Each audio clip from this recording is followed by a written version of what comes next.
Radio for the masses. Headline edition, July 8, 1947.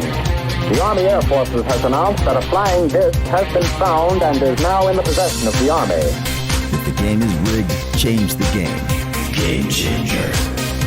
I occasionally think how quickly our differences worldwide would vanish if we were facing an alien threat from outside this world.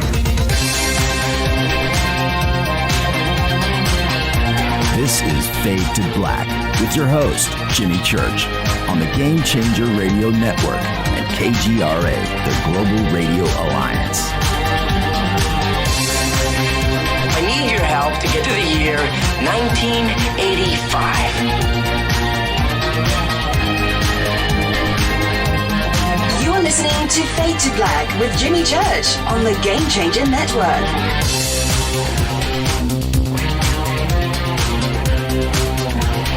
Good evening. Fade to Black. Bespoke Radio. For the masses. Yeah, man. How you doing? Today's Tuesday, April 21st, 2020. 112 days into the new year, only 264 days left.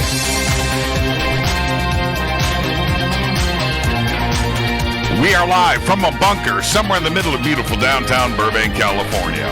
And I would like to welcome everybody listening all around the world, all across the United States.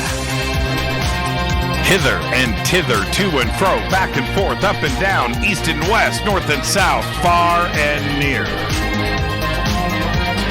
This is Fade to Black for KJCR, the Game Changer Network, and KGRA, the Planet.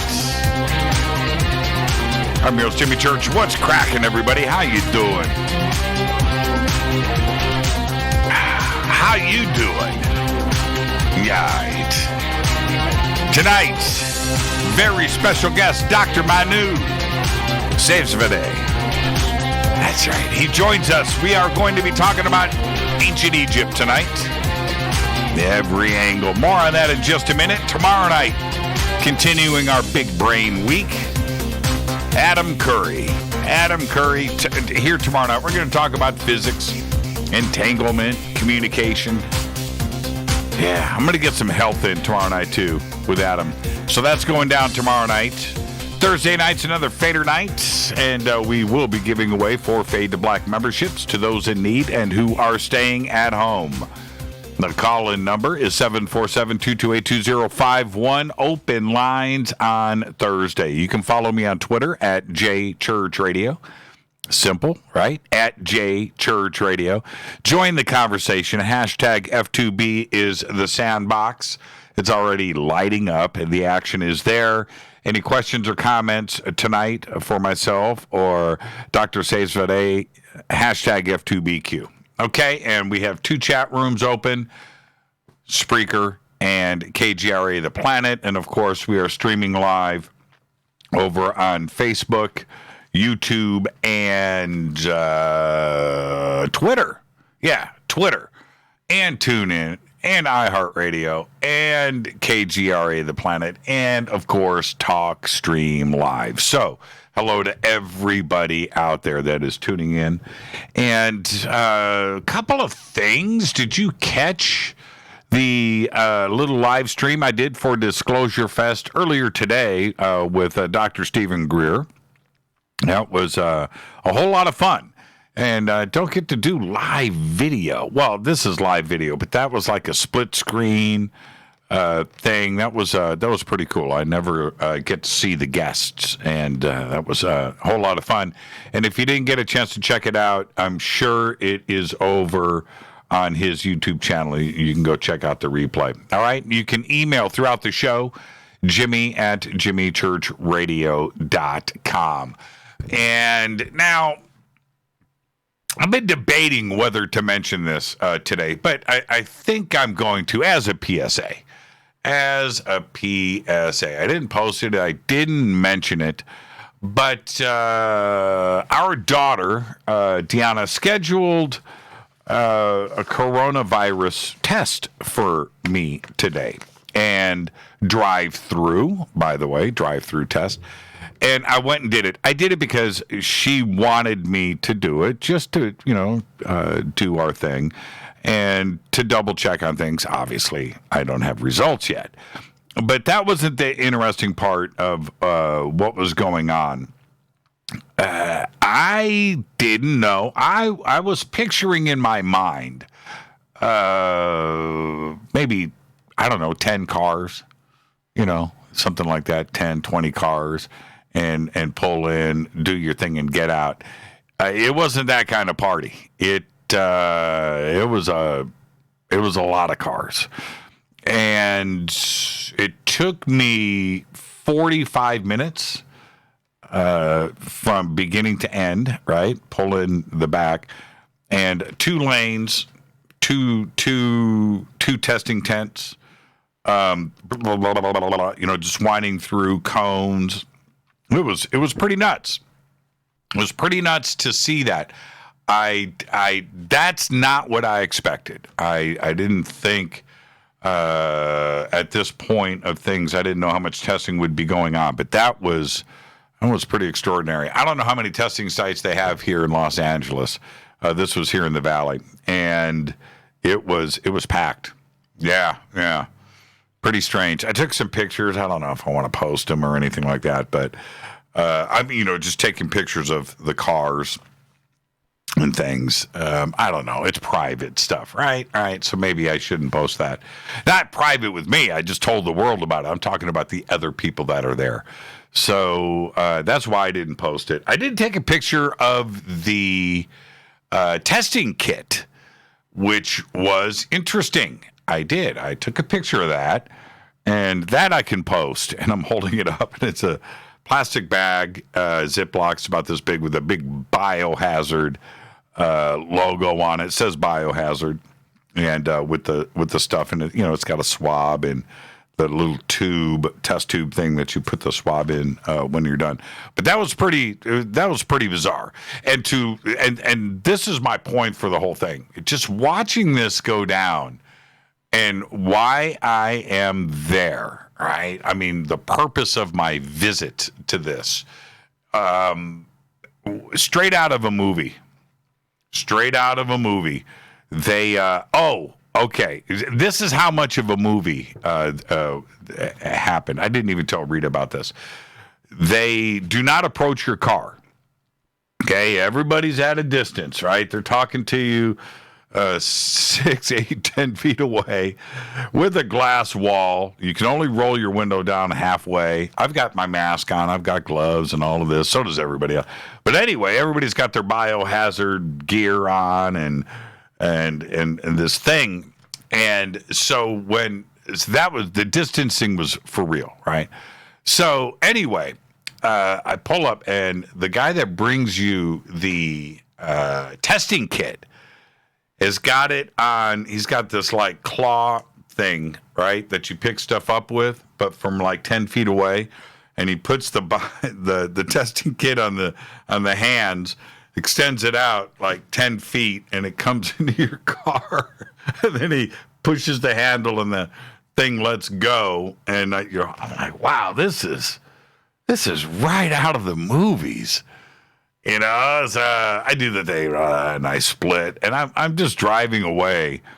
It's like surreal that actually went down. Yeah, it was crazy. All right, so I just wanted to share that with you. I did. I went, got tested. I'm fine, by the way. I'm not. I got tested because my daughter said, "Go get tested." I made the appointment, and I did. I did the good thing. All right. Plus the other part about it, they collect data. So they find out who, where, what parts of the country, and comes back clean. That's good data. It's just as good of data as if it comes back and you're infected. So there you go. All right. Where am I at? Speaking of all of that, keep your immune system in check. Ronnie McMullen of Life Change Tea is going to be here on Thursday night, like he is every single month. He'll be here on Thursday night. Go and visit getthetea.com. He had said to me yesterday that they've got some great specials going on. So go over to getthetea.com, click on the specials page, and his focus is on your immune system right now. So go and visit, and also you can use the promo code FADER, FADER, and you will get free shipping on all orders over $50. Visit getthetea.com. And the banners are at jimmychurchradio.com. And also, don't forget about forbiddenknowledge.tv, Billy Carson's new internet TV network. That's the number 4, forbiddenknowledge.tv. And you can go and check it out. You get a 3-day free trial. 3 days to go and check out everything that Billy has got over there at Forbidden Knowledge TV. All right, where am I at? Let's get to, River Moon Coffee, their new Amazon store, right? Our new blend is there, the Game Changer blend. Now, we have 2, Fade to Black blend, Fade to Black Game Changer blend. Is that right? Did I say that right? I did. Game Changer. Go to the Amazon store and check it out right now. Okay? And the banners are over at jimmychurchradio.com. Meow on Twitter. I'm looking at your that's not what I did today. No, that's not what I did. And that would have sucked. That would have sucked. But no, I didn't do that. Just swab your cheeks. That's all it was. The swab was only this long, by the way. That's the part I was expecting, the wooden stick thing, it's like this long, and you go, no, man, it's size of a match. It was like that big. Yep. Go figure. All right. Breaking news.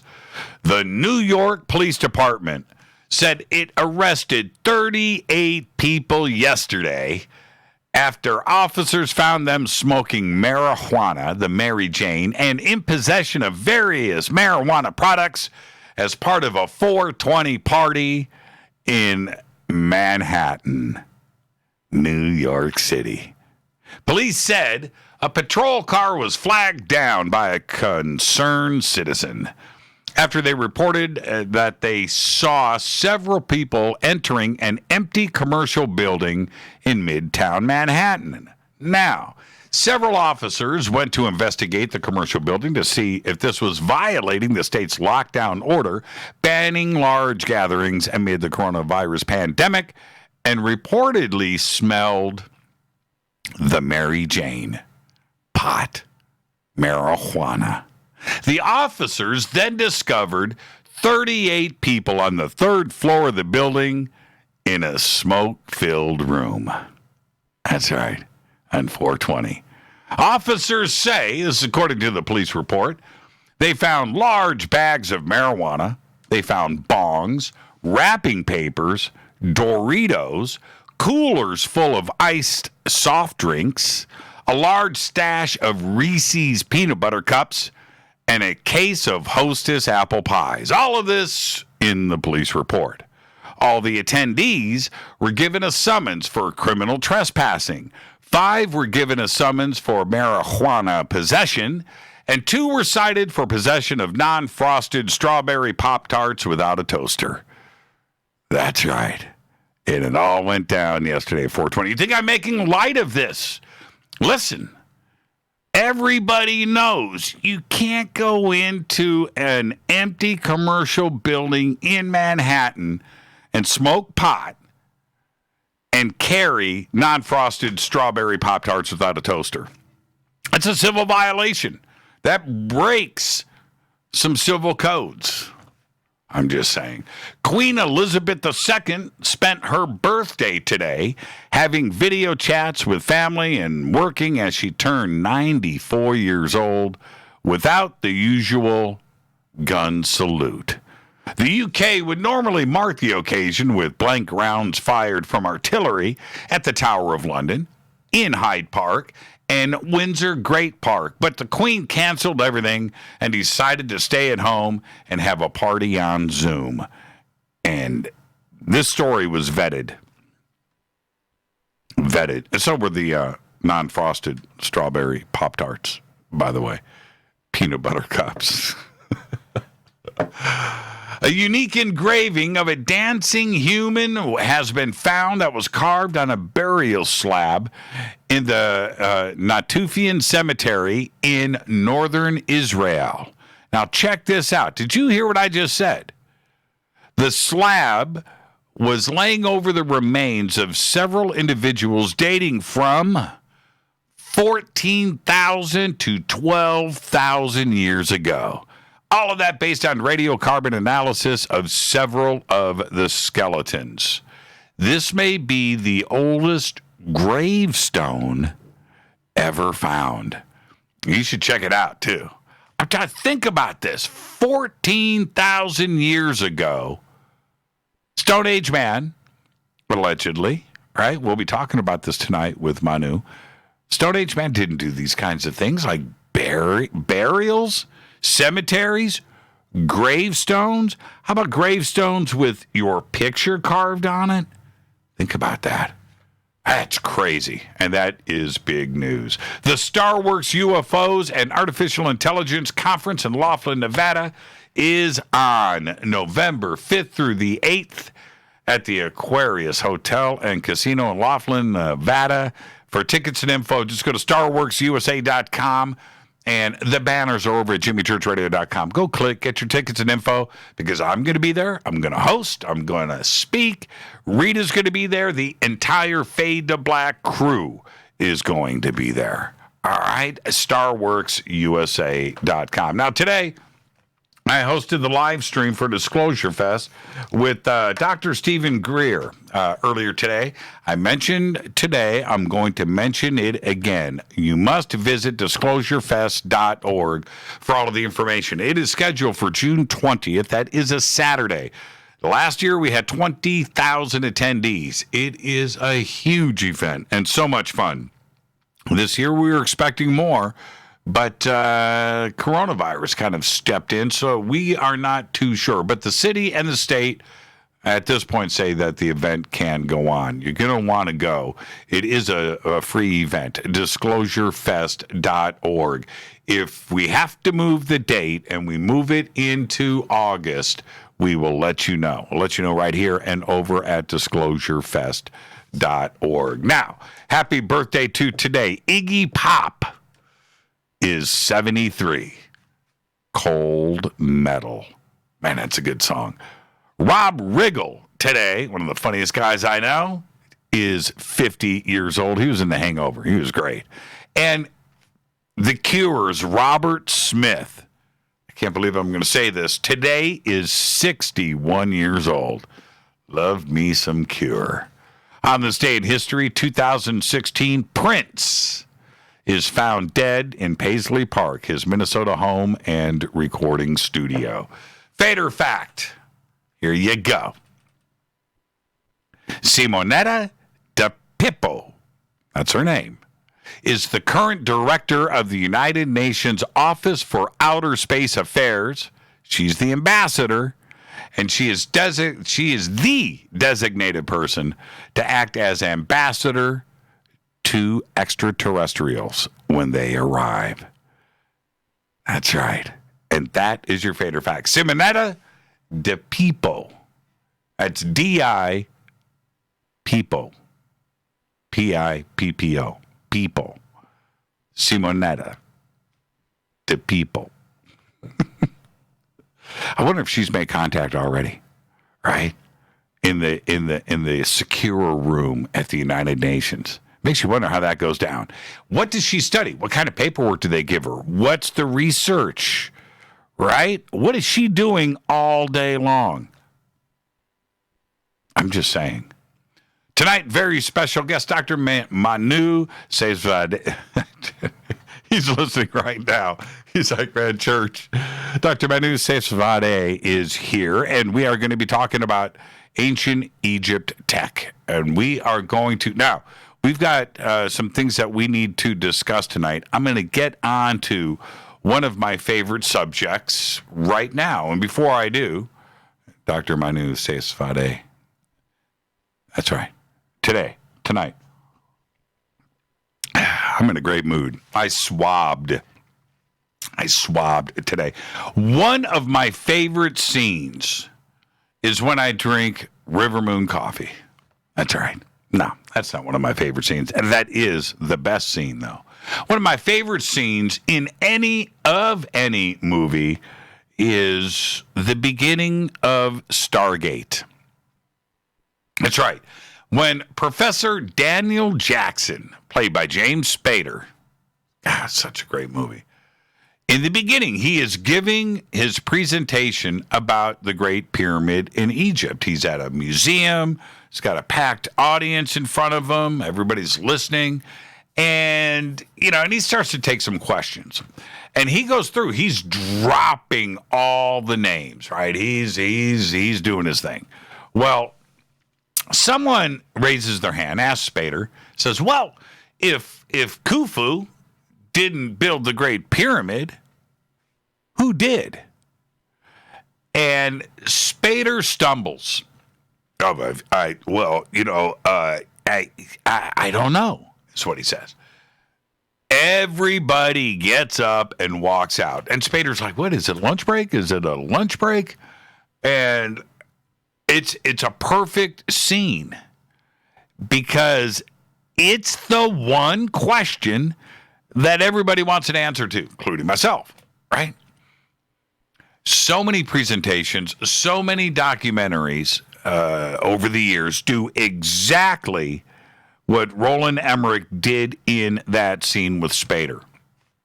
It's perfect, right? Because we all speculate, we research, we do this. I've spent more time on this than just about any subject that you can think of. And the more research that I do, the more questions that I have. And I'm just like everybody else.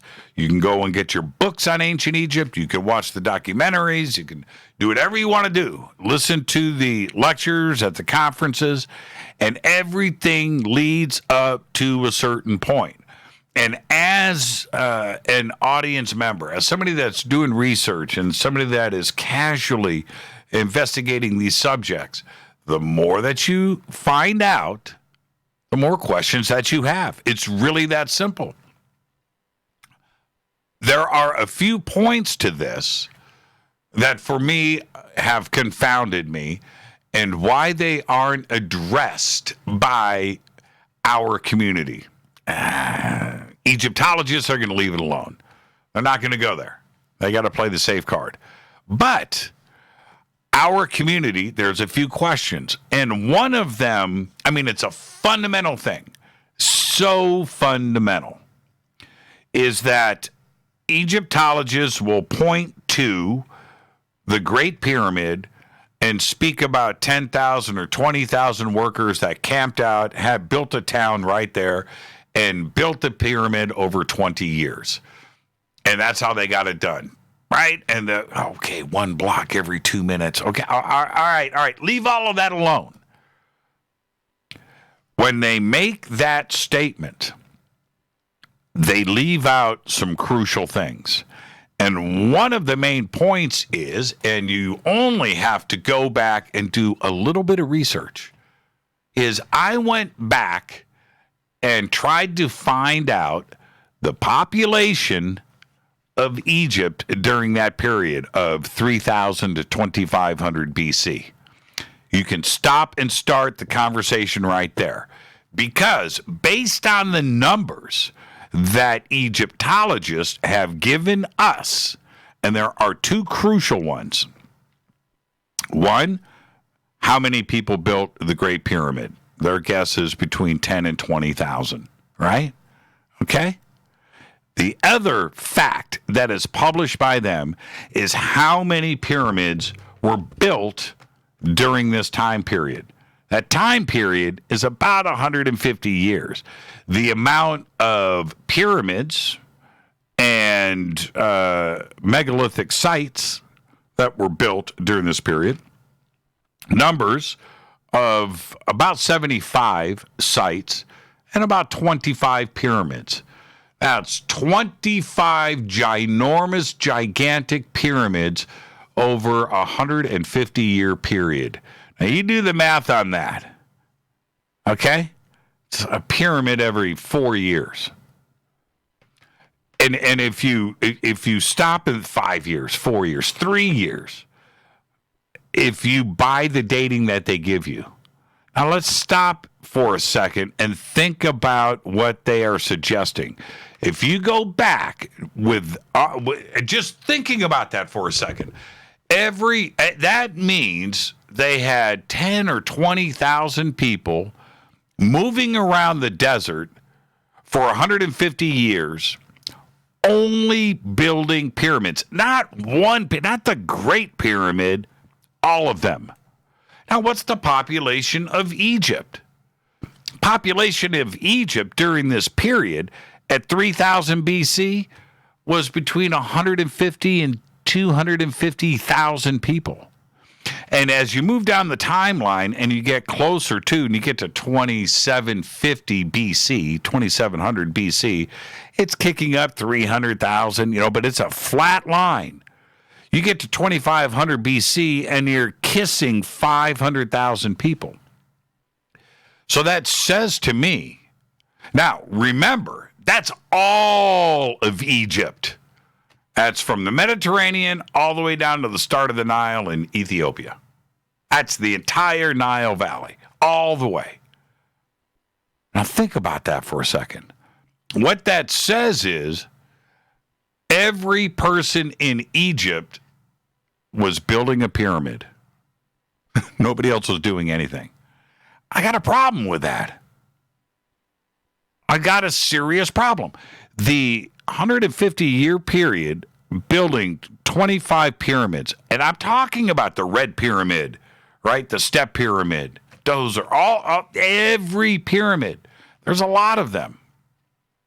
You don't see them today. They've crumbled, right? But that's the one thing that throws the curve in all of this. I wouldn't have gotten that question like James Spader did had it been addressed like this. It's not about, well, then who built it? Well, wait a minute. I can tell you who didn't. I just told you. That's the crazy part. We're going to talk about all of that tonight with Manu. He will be here right after this short break. I am your host, Jimmy Church. This is Fade to Black. It's night 2 of our Big Brain Week right here on Fade to Black. What a great week. Last night, Isaac Arthur. Tonight, Dr. Manu Seyfzadeh is here. Tomorrow night is Adam Curry. Thursday night is Fader Night with open lines all night long. I'm your host, Jimmy Church. I'll be right back after this short break. Stay with us.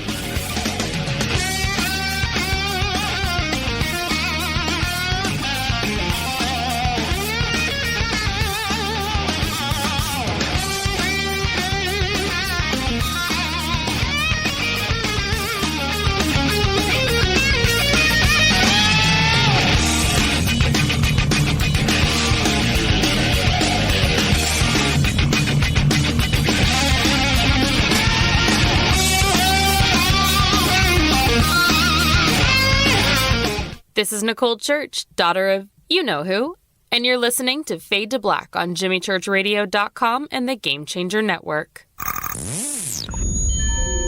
You're listening to Jimmy Church, Fade to Black. Fade to Black will now pause for alien identification. The station that talks the net. KGRA Radio. When you take the beans from Central America with dashes of Indonesian and African mixed in and then roast it to the dark side of Fade to Black, you create the ultimate brew of fringe.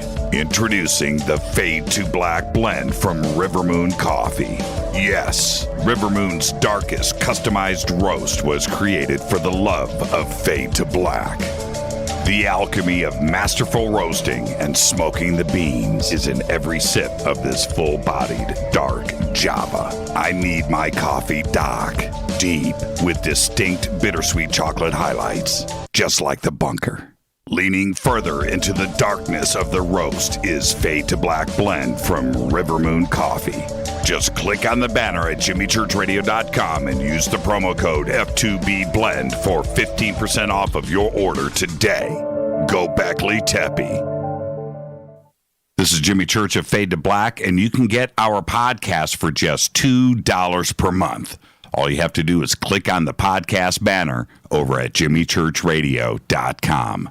OMG! People are jumping on board to the Life Change Tea Regiment. Brew, steep, and drink for a gentle, taste-great cleanse. It's changing how they feel. See what everybody's talking about. Log on to getthetea.com. That's getthetea.com. Life Change Tea aids in digestive slowdown and helps people get moving down a healthy path. We won't make claims. We'll just let you decide. Experience is much better than a commercial anyway. If you want results, log on to getthetea.com and purchase your super strength cleansing tea. You won't be disappointed. And if you're looking for some mind-body suggestions, go to YouTube and punch in the search bar Health Matters Now. That's Health Matters Now. Put power into your health now.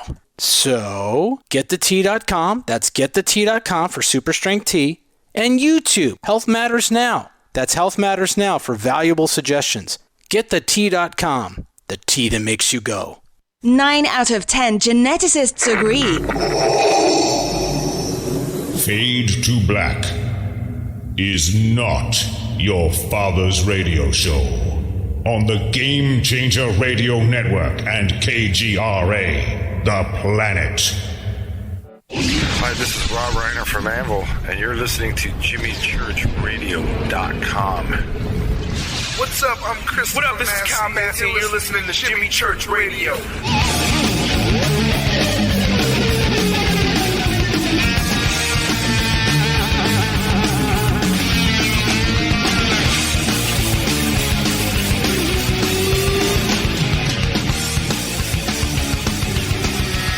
Welcome back, Fade to Black. I'm your host, Jimmy Church. What a great week on the show. I'm in a great mood. That's right. Tonight, Dr. Manu Seyfzadeh is here. Tomorrow night, it is Adam Curry. Thursday nights, another Fader night. Open lines all night long. Now, Manu became interested in Egyptology after reading Robert Bauval's The Orion Mystery, like a lot of us. Manu's book,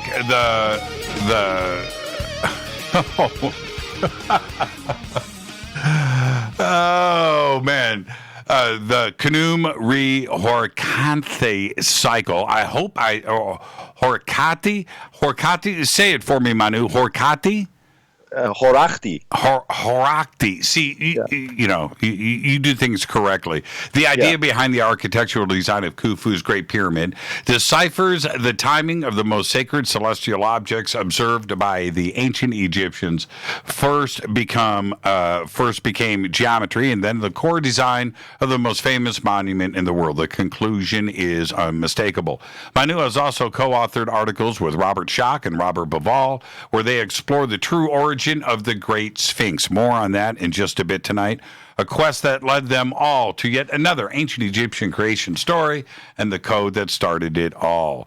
Now, he is of Persian and German descent. He is also a practicing dermatologist right here in Southern California and has a background in physical sciences, trained in microbiology and molecular generics. His website is cheopspyramid.com. The links are over at jimmychurchradio.com. And I would like to welcome back to Fade to Black, Manu Seyfzadeh. Manu, doctor, how are you today? Hi, Jimmy. Good to be with you. It's been a long time. You know what's really strange about that? I don't know where time goes. I don't. We did those shows together, and then the next thing you know, right? It's just like blink. Over a year. Yeah. Well, we got a lot to catch up on. We do have a lot to get to catch up on, and the first thing that I want to address. I haven't been covering coronavirus. Okay, I just haven't. These shows have been all about going back to what we know, and I'm not here to promote fear or discuss it or anything. Right. But you are a doctor, and have you been called up Right? Have you gotten? You know what I mean? Have you gotten the call? Do they need your help anywhere? And how's that front going? They're doing a background check right now, which when physicians when we apply for a job, it's or if we volunteer, it doesn't make a difference. We go through very extensive background checking, and so that's what they're doing. So I haven't gotten a call, but I sent the paperwork a couple of weeks ago, and it could be any day. But right now we don't have such a big volume of patients yet. I think they're just getting ready. Yeah, I don't know if you heard the opening segment of the show, but I did go and get tested today. Yes. And yeah, you heard that. And that was pretty interesting for me. How was that getting the swab up your nose? No, it was in the mouth. But you have in the mouth. Okay. I did the drive-through, so you do everything yourself, right? And so you're doing the test in the car. You're doing the swab yourself. They won't even come up to your car. They're talking to you from like across the street. How you doing? Are you James? And so anyway, but I didn't know what to expect. I was thinking I was going to pull up. I'm serious too about this. I was thinking 10 or 20 cars, a pretty good line, maybe 20 cars. I didn't expect what I saw, which was like the set of a Hollywood movie. It was a lot of cars. It was in the hundreds for sure, and filled up an entire ginormous parking lot of a hospital. And wound around, and it was, it's the protective gear, it's the hazmat suits, it's the distancing, and how they did it was right out of the movies, out of the movies. Well, when I go to work, we didn't have those gowns, so I ended up going to Home Depot. I bought myself a plastic raincoat, 2-piece, and I bought a $100 N95 mask with a silicone gel. So I'm not taking any chances. Before I touch my door handles on the car, I spray them down. We wash our hands, 100 times a day at work. So it's dangerous for some of us. I think if I caught this one, I have a good friend right now. He's been battling for 3 weeks now, and he went to the hospital today because he thought this is it. He's got to go in. And they did a couple of tests and they sent him back home. But he's scared. It's a serious disease in some people. It is. I'll tell you what's funny. This is, if I can find a humorous part to all of this. Before this all hit, you could go to a supermarket, and at the entrance of the supermarket, right there, is hand cleaner and sanitary napkins to wipe down the handle of the shopping cart that nobody used ever. Not me, not you, not anybody. They just sat there. Not now. No. Jimmy, I'm making my own hand sanitizer. Can you believe that? I took a gallon of water and put some Clorox bleach in it because that's a approved recipe. That's my hand sanitizer because I couldn't get any. Right. Yeah, I kind of I enjoy the smell of bleach now. It's kind of strange. on you, right? Yeah, and a raincoat, but that's another story. Okay.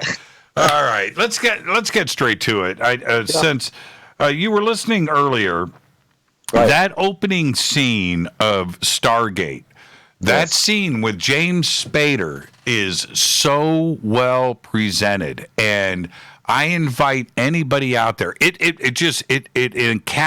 encapsulates everything about ancient Egypt that we have questions about. And Roland Emmerich and the way that he directed that scene, not only does it say it all, but I challenge anybody to go back, especially after listening to Fade to Black for the last 7 years.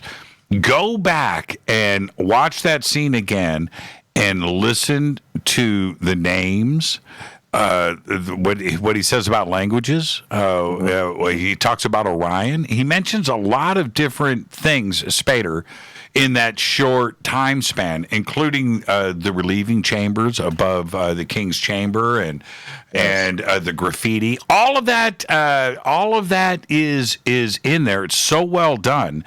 And you walk away from that scene, and that's the exact challenge and problem that we have with the story and the dogma behind ancient Egypt, isn't it?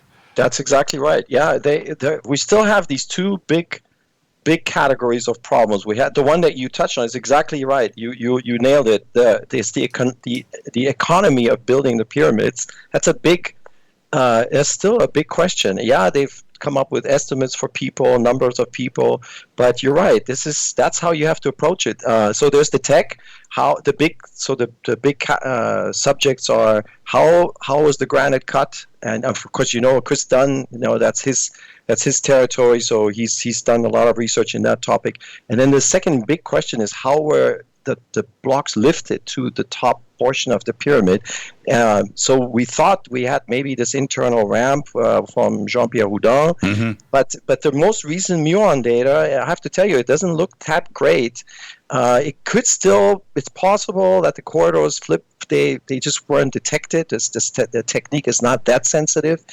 But also, I was wrong. So, last time when we talked, I predicted there would be chambers. They were not found in the most recent scan. So, I was falsified on that. But there's still room for smaller corridors, smaller chambers. They just need a maybe more sensitive technique. But I don't know if we have one right now. So that's the tech. But then on the other big question mark, which I am actually more interested in, is the design, is the idea behind the design of the architecture of the Great Pyramid. And so that's what I wanted to. I brought you a gift, Jimmy. You're gonna love it. I got a great story for you about that. So and this is we have so much to discuss tonight, and as you know, this is one of my favorite subjects.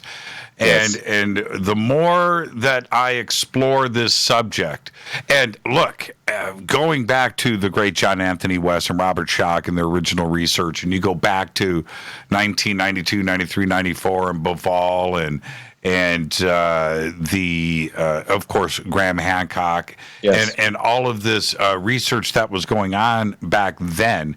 And here we are in 2020, still trying to unravel this. I do believe if you are a detective, you have to play that role. Play the role of detective. And just go look at the facts, then try to prove the facts and see what you can back up with those facts. And if they don't line up, then you have a place to go. Yeah, that's right. I can tell you that there's some good legwork. There's a very solid base we have now because of the authors that you just mentioned. And as a matter of fact, I am extensively using the background established by Bauval and Hancock, for example, in Mystery of the Message of the Sphinx. So there's some good legwork that I'm building on with the new book that I'm writing, called Archive Under the Sphinx. So, and then you mentioned texts, hieroglyphic evidence, extremely important. That's a big niche because many people in the alternative history camp, they're not well versed with hieroglyphic. It's not easy it's a big high barrier to entry, but I spent the time on it for a couple of years. I've been studying it, and so I'm beginning to use hieroglyphic evidence. And of course, we've published a couple of papers with Schoch and Bauval, with Robert and Schoch, and I've published, I think, 3 papers now on hieroglyphic evidence, and it really it has opened up a huge field for us, and re-examine a lot of this evidence that's been sort of in the Egyptology territory, but I think a lot of things have been overlooked or misinterpreted or alternatively interpreted. So yeah, it's a goldmine for me. I'm having a great time. So the things that we can safely check off the list, only because there isn't any evidence, is that gigantic ramps. We would see the evidence of that not only at the great at Khufu and Khafre, right? Not only there on the Giza Plateau and Menkaure, but we would see that at every every pyramid site throughout Saqqara and Giza, and that evidence clearly is not there. I'm glad you're bringing this up. This is a very important question. So I'm just going to spend a couple of minutes on that. So I think there is we just have to qualify this a little bit. There's obviously evidence of ramps that were used in Egypt. So we have a word for ramp. We have ramps were used, and on the Giza Plateau, I have stood in the residue of a ramp. But what you're saying, which is completely correct, is that ramps can only take you so far. Right, you can build a ramp and you can haul stone up the ramp up to a certain height of the Great Pyramid or any other of these pyramids, but at some point that's it, because then the ramp becomes bigger than the pyramid. That's right. Yeah. Now So- look, a ramp for the second row of stones. All right, I get that. Yeah, right. So up to, let's say, course 30, if there's decent evidence, Jimmy, that up to maybe course 35, and there is actually ramp residue in the southwest corner of the Great Pyramid, and we have the debris of ramp residue in the Khufu quarry. It's called the Khufu quarry. It's behind the Sphinx. And so there is evidence for ramps. But what you're saying, which I completely agree with, and I don't think Egyptologists even disagree with that, you cannot build a ramp all the way to the top and think that blocks were lifted that high. No way. No, there was another tech for that. There was another tech, because that ramp would have taken as much material as the Great Pyramid itself. Number one. That's number one. Number two is the length of that ramp. We're talking about miles. We're not talking about something that's, just straight up. That's the second point. The third point, I think any ramps that were there to deliver dinner. You know what I mean? A utility thing to go up and down and maybe carry but not to transport 100-ton red granite blocks. That part, that wasn't the case. And so that, like I said, that's one of the things that we can check off the list.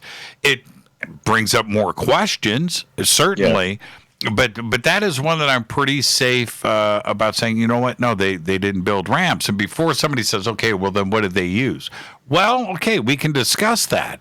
But following the dogma, and that's the part that irritates me the most, is that Egypt and Egyptologists, the antiquity division of the government there, has pushed this for so long that most people have tapped out. They just buy the story these days, and that's it. Nobody wants to go back and push it, do they? Yeah, yes. The problem is you can't really do science the way you do that in other fields where you challenge. This is what I come. See, I'm a molecular geneticist by training from my PhD work. When I went to the MD PhD program, and so the PhD aspect of that, I did a lot of molecular genetics. So in those days, you ask a question. With any other branch of science, you ask a question, you challenge something, and you do an experiment to test it. So for us, this is just normal business that we falsify things or confirm things. But in Egyptology, you can't do that. So we applied for a permit to probe the Sphinx, a year ago. And it was rejected. Not really a reason given, other than we don't right now sign any permits for Giza, only if it's the Delta. So they want research in the Delta, and they want research in southern Egypt. So they want the money to flow into those areas. And Giza is basically locked up. Mark Lehner is. I met Mark Lehner last August. We sat next to each other for an hour and a half. It was a great conversation. So he's at the Giza Plateau. He's got a great new project. But it's people like him. There's a Japanese group under Yoshimura. I think he was doing something in the West Field where they thought they found something underground next to Hemiunus Mastaba. But these people, they've locked us up. There's no way that somebody like me or Robert Schoch is going to get in there unless you bring a lot of money. Do you think that Lerner is ever going to? And he's getting up there in years now too, as well. He's not young anymore. But do you think he would ever bend? Good question. I have to tell you, I had a great interaction with him. He gave a seminar afterwards, he actually deferred. It's amazing. In the talk, he showed an image of a Caucasian lion that is from the Wadi al-Jarf. You've probably heard about this from Pierre Tallet's group, right? The French group. They were re-examining this harbor by the Red Sea. That's right. And and they found some inscriptions, some symbols, and among those symbols is a Caucasian lion. Basically, it looks just like a sphinx. And so, and Lehner showed that picture, and then he said in front of the whole audience, he says, "Manu should should speak to this," and he didn't say it with sarcasm. It was a fair deference, I would say, and he mentioned Graham Hancock's name, he mentioned Robert Schoch's name, but he didn't say it in any sort of disrespectful or sarcastic way. And I respected him for that. To answer your question I think in his later years now, he is sort of respecting his own roots, because, he came from Edgar Cayce, his inspiration, right? So I think he's more balanced now. In those days when he was battling with Robert Schoch, he was, gung-ho, and he had just published his thesis. And, and then also the other thing is he felt maybe insulted because a geologist is not respecting the Egyptological evidence, and of course vice versa. So it was just bad blood going back and forth, and he was a fighter. But when I met him, I thought he was great. I have nothing bad to say about him. I've learned a lot from him. I wish it would be great if Robert Schoch and Mark Lehner could put their heads together and design a few experiments to confirm or falsify by the Sphinx. It would be fantastic. But I don't know if it's going to happen. No, that'll never happen. And I'll tell you, I'll tell you why. Let's not lose sight of one thing. Lerner and the geologists at the convention when Gowrie, John Anthony West and Robert Schoch. John Anthony West stayed out in the audience. The presentation was done by Robert Schoch because he was a certified professional geologist at this conference in San Diego. But what was presented at that conference when they said we're suggesting that they've got new evidence to move the dating back of the Sphinx another 7,000 years to around 10,000 BC because, and they gave their reasons. Well, Lerner and the crew said, hey, everything started in Giza. Yes. There wasn't any other megalithic structures anywhere on this planet, not 100 years, not 1,000 years before the Sphinx. You show us that, then we can have a discussion. God, Jimmy, I wish I'd been there, because I would have raised my arm and I said, listen, Dr. Lehner, the evidence, there's already evidence of something. It's Carl Cromer, Jimmy. Carl Cromer excavated south of Menkaur's causeway, and he found debris from structures that were there before the Khufu clan ever set foot on the Giza plateau. There's a ceiling with symbols that are not hieroglyphic. That's right. And I showed this. I had the copy of this, and I asked Lehner. I said, "Have you found anything else?" Because they're sifting through Cromer's old. When Cromer did his excavation, he wasn't, not quite up to standard. He was a little sloppy with his technique, and Mark Lehner is very, very meticulous. So he's going through that site again, and they're finding ceilings, actually. And I said, can I come and look at this? And he says, of course, you're more than welcome to come, all these things, right? And so I bet you there's going to be some symbols that will prove that statement at that time was not correct. So, and I don't know if he just didn't know at the time, but technically speaking, that was even incorrect in 1990 and 1991 when that conference was held. And then, of course, the big news happened in 1995. Yeah, Göbekli Tepe. Göbekli Tepe. Now, had they, well, of course, it goes without saying, right? Hindsight. Had they had Göbekli Tepe strapped to their hip in 1992 for this conference, then that question would have never been raised. That's exactly right. Yes. But Göbekli Tepe did change the landscape, and the reason for that, it's not as much as of course, we're going to find ancient megalithic sites, and we're going to find things that are really old, and probably a lot older than Göbekli Tepe. We haven't found everything that has ever been built on this planet. We know that part, right? The part that is so negative is that all of those geologists were adamant about it, and were adamant about embarrassing Schoch and embarrassing John Anthony West. That's right. And they turned out to be wrong. So that's why today, Robert Schoch, one of the nicest guys that I know, I mean, him and his wife, I mean, the coolest of the cool. Oh my God, we had such a good time in Göbekli Tepe. We started filming the documentary. This is going to be a great film, Jimmy. So I met Bill Cody, the director who he's filmed, great. Mystery of the Sphinx.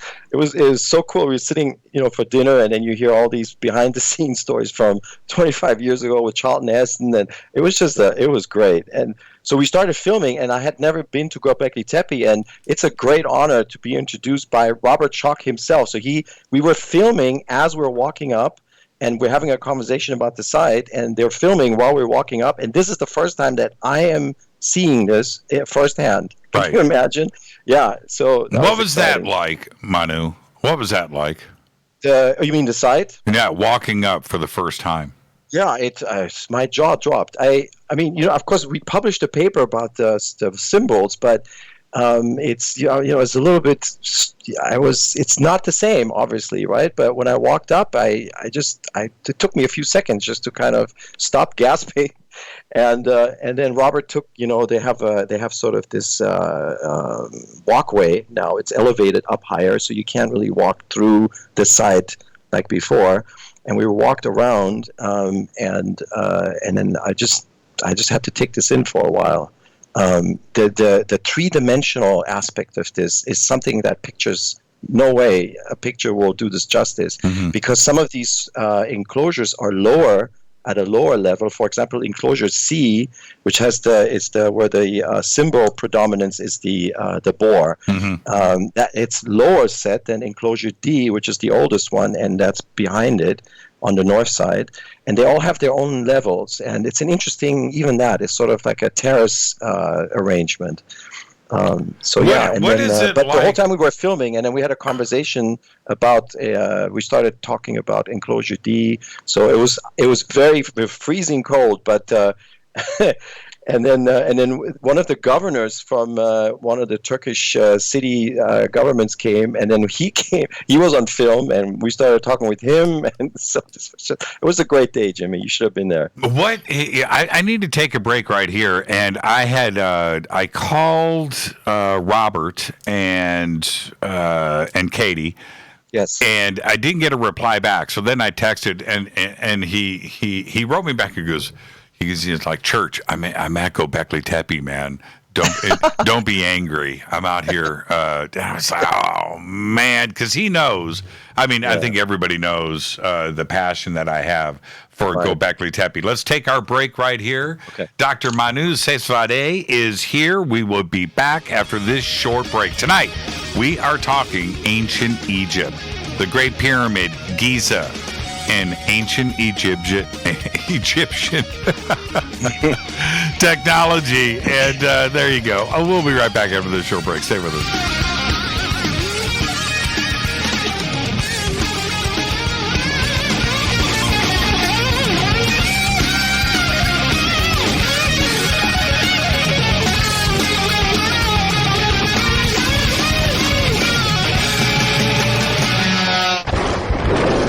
This is Fade to Black with Jimmy Church on the Game Changer Radio Network and KGRA, the Global Radio Alliance. This is KGRA Digital Broadcasting Station, Salt Lake City, Utah, Van Buren, Arkansas. Hello, my name is Billy Carson, and I am a best-selling author and the founder of ForbiddenKnowledge.tv. Together with my team, we have built an all-new conscious streaming TV platform designed with every family member in mind. If you have ever wanted to travel the world and attend lectures and workshops from your favorite speakers but weren't able to, look no further. ForbiddenKnowledge.tv. There are dozens of workshops and lectures from speakers you know and love. We have also included amazing categories to assure that your consciousness is entertained and elevating on a daily basis. Amazing interviews, ancient history, ascension knowledge, wisdom teachings, documentaries, conspiracies, mysteries, health and fitness, conscious cooking, meditations, finance, yoga, and so much more. To start your free trial on any mobile device or computer, surf to forbiddenknowledge.tv. That's Forbidden Knowledge with the number 4, forbiddenknowledge.tv. Again, visit forbiddenknowledge.tv today. Introducing the new Surfer Music app. Listen, Fadernauts, you know I love my music. This is my go-to for all things notes. The Surfer app is a brand new concept in music listening. Surfer is free, providing unlimited access to thousands of live streaming radio stations. Surfer is an exciting, interactive listening experience. Discovery and surprise are built right in.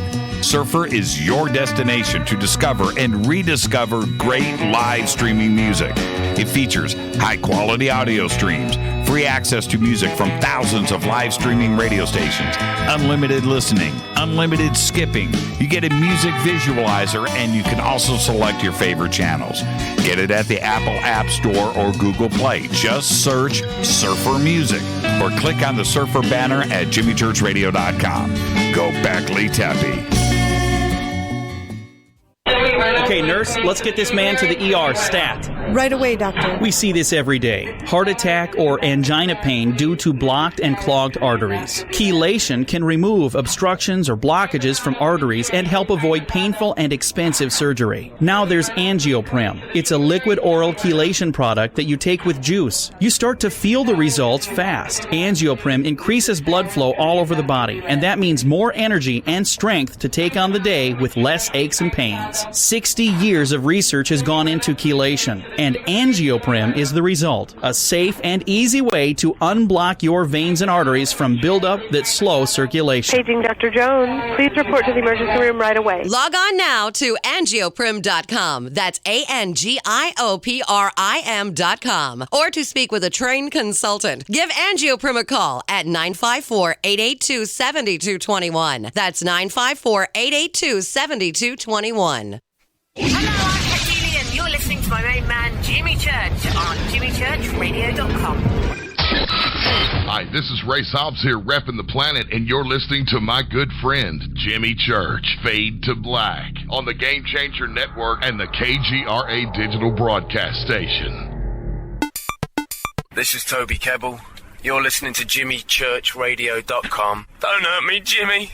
I'm only little. Hey, I'm Adrian Grenier. And this is Ari Gold. We're the Honey Brothers. Well, yes. We're of the Honey Brothers. Hey, I'm Adrian Grenier. And I'm Ari Gold. We're the Honey Brothers.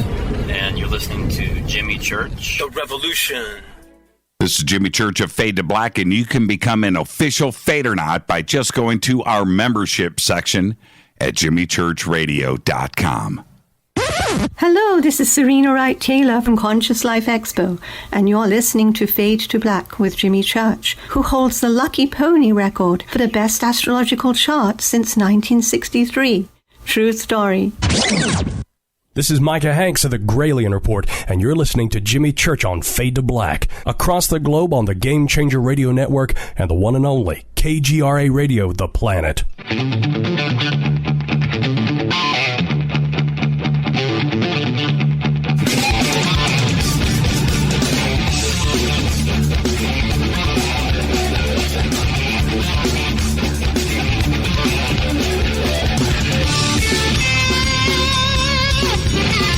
Welcome back, Fade to Black. I am your host, Jimmy Church. Our guest tonight, Dr. Manu Seyfzadeh, is here. We are discussing ancient Egypt, technology, the Great Pyramid, construction techniques, and how things got done there. His research and his papers over the years have been something that has forced me to stop and take another look and rethink these things. And I'm really glad, Manu, that you are picking up this task. It has been attempted so many times. And before we move forward, I want to go back for a second. I want to make one other point when we discuss the dogma. The dogma is this. They will, Egyptologists and archaeologists will always talk about the construction of the Great Pyramid taking place over 20 years and 10 to 20,000 workers that were not slaves that built it. Okay? All right. Now, there's a problem with that because they are leaving out one key thing, and that is both Khufu and Khafre were built at the same time. And they leave that part out. They don't say, well, we actually built two. They leave that part out. And if you go, and this is the thing, little detective work. Go and look at Khafre, go and look at Khufu, look at the dates when they were built, and they are identical. They leave that part out because if they did mention that, we're already questioning this 20-year period, right? It's just too much to swallow. But to actually have done it twice, two at the same time, two for the price of one, that raises so many questions. I can't even. So it wasn't 20,000 workers; it was 40,000. So it wasn't 2.5 million stones; it was 5 million. They didn't level 2 limestone hillets, or one, they leveled 2, right? All of these things come into play. They leave that part out, and it's something that makes me very angry. They don't want us to question it, and if we did, it would throw everything out for them because they've been sticking to this dogma for so many years. So I do have some evidence to share that maybe most people don't know about, and that kind of supports, at least on the Sphinx side, what you're saying.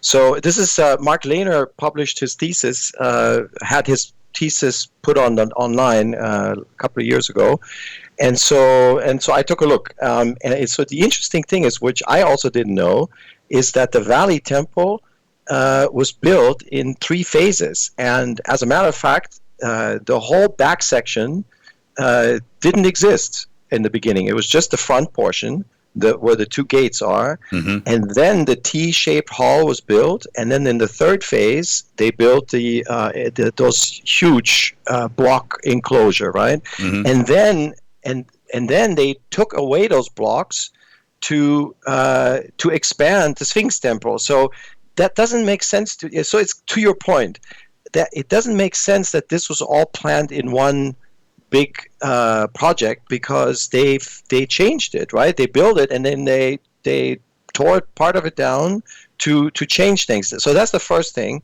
The second thing is, Jimmy, is even more amazing. So there was a Swiss surveyor that went to the Sphinx Temple in the 70s, Herbert Ricker. He wrote a great report, very meticulous. And so guess what he found? Under the Sphinx, on the ground of the Sphinx Temple, there are 2 gutters, rain gutters, one on the north side and one on the south side. And the south gutter is plugged, okay? And then they built the Sphinx Temple over that. So what does that mean? That means there was something there before that was using that rain gutter, and then that something was torn down, and then the Sphinx Temple was built over it, okay? So that what that shows is that there were things there before, and that this conundrum that you're bringing up, it's well taken, okay? And of course, many of us think that there were pre-existing structures on which the Old Kingdom kings built. So they were using something that was already there, and they enhanced it, let's say, or refurbished it, or whatever you want to call it, and that might explain how they were able to build this whole system in 50, 60 years. I don't think it's 20 years, but maybe 50 years, 60 years. But where you draw the line, what was there before and what came after, I don't know. It's difficult to pinpoint because. But so Jean-Paul Bauval and I, we're trying to. Right now, we're working on the interior architecture, and we're looking for the theme, and we found it. I can't talk about it today, but I can. The good news is we have a theme. We identified. It's amazing, and what we're finding is that there was a pre-existing. There was something that before, and the Great Pyramid was designed on that using a architectural theme that was present in that pre-existing structure. So it's fascinating. Well, what was okay? I understand if you're waiting for the production and to move forward, and at that point, and there's other people that are involved. Right. But what are you suggesting? The pre-existing was? Are we talking about the Sphinx Temple? Are we talking about the construction between the Nile and the temple complex and the causeway going up to? Is that the pre-existing situation that was used as a theme? I think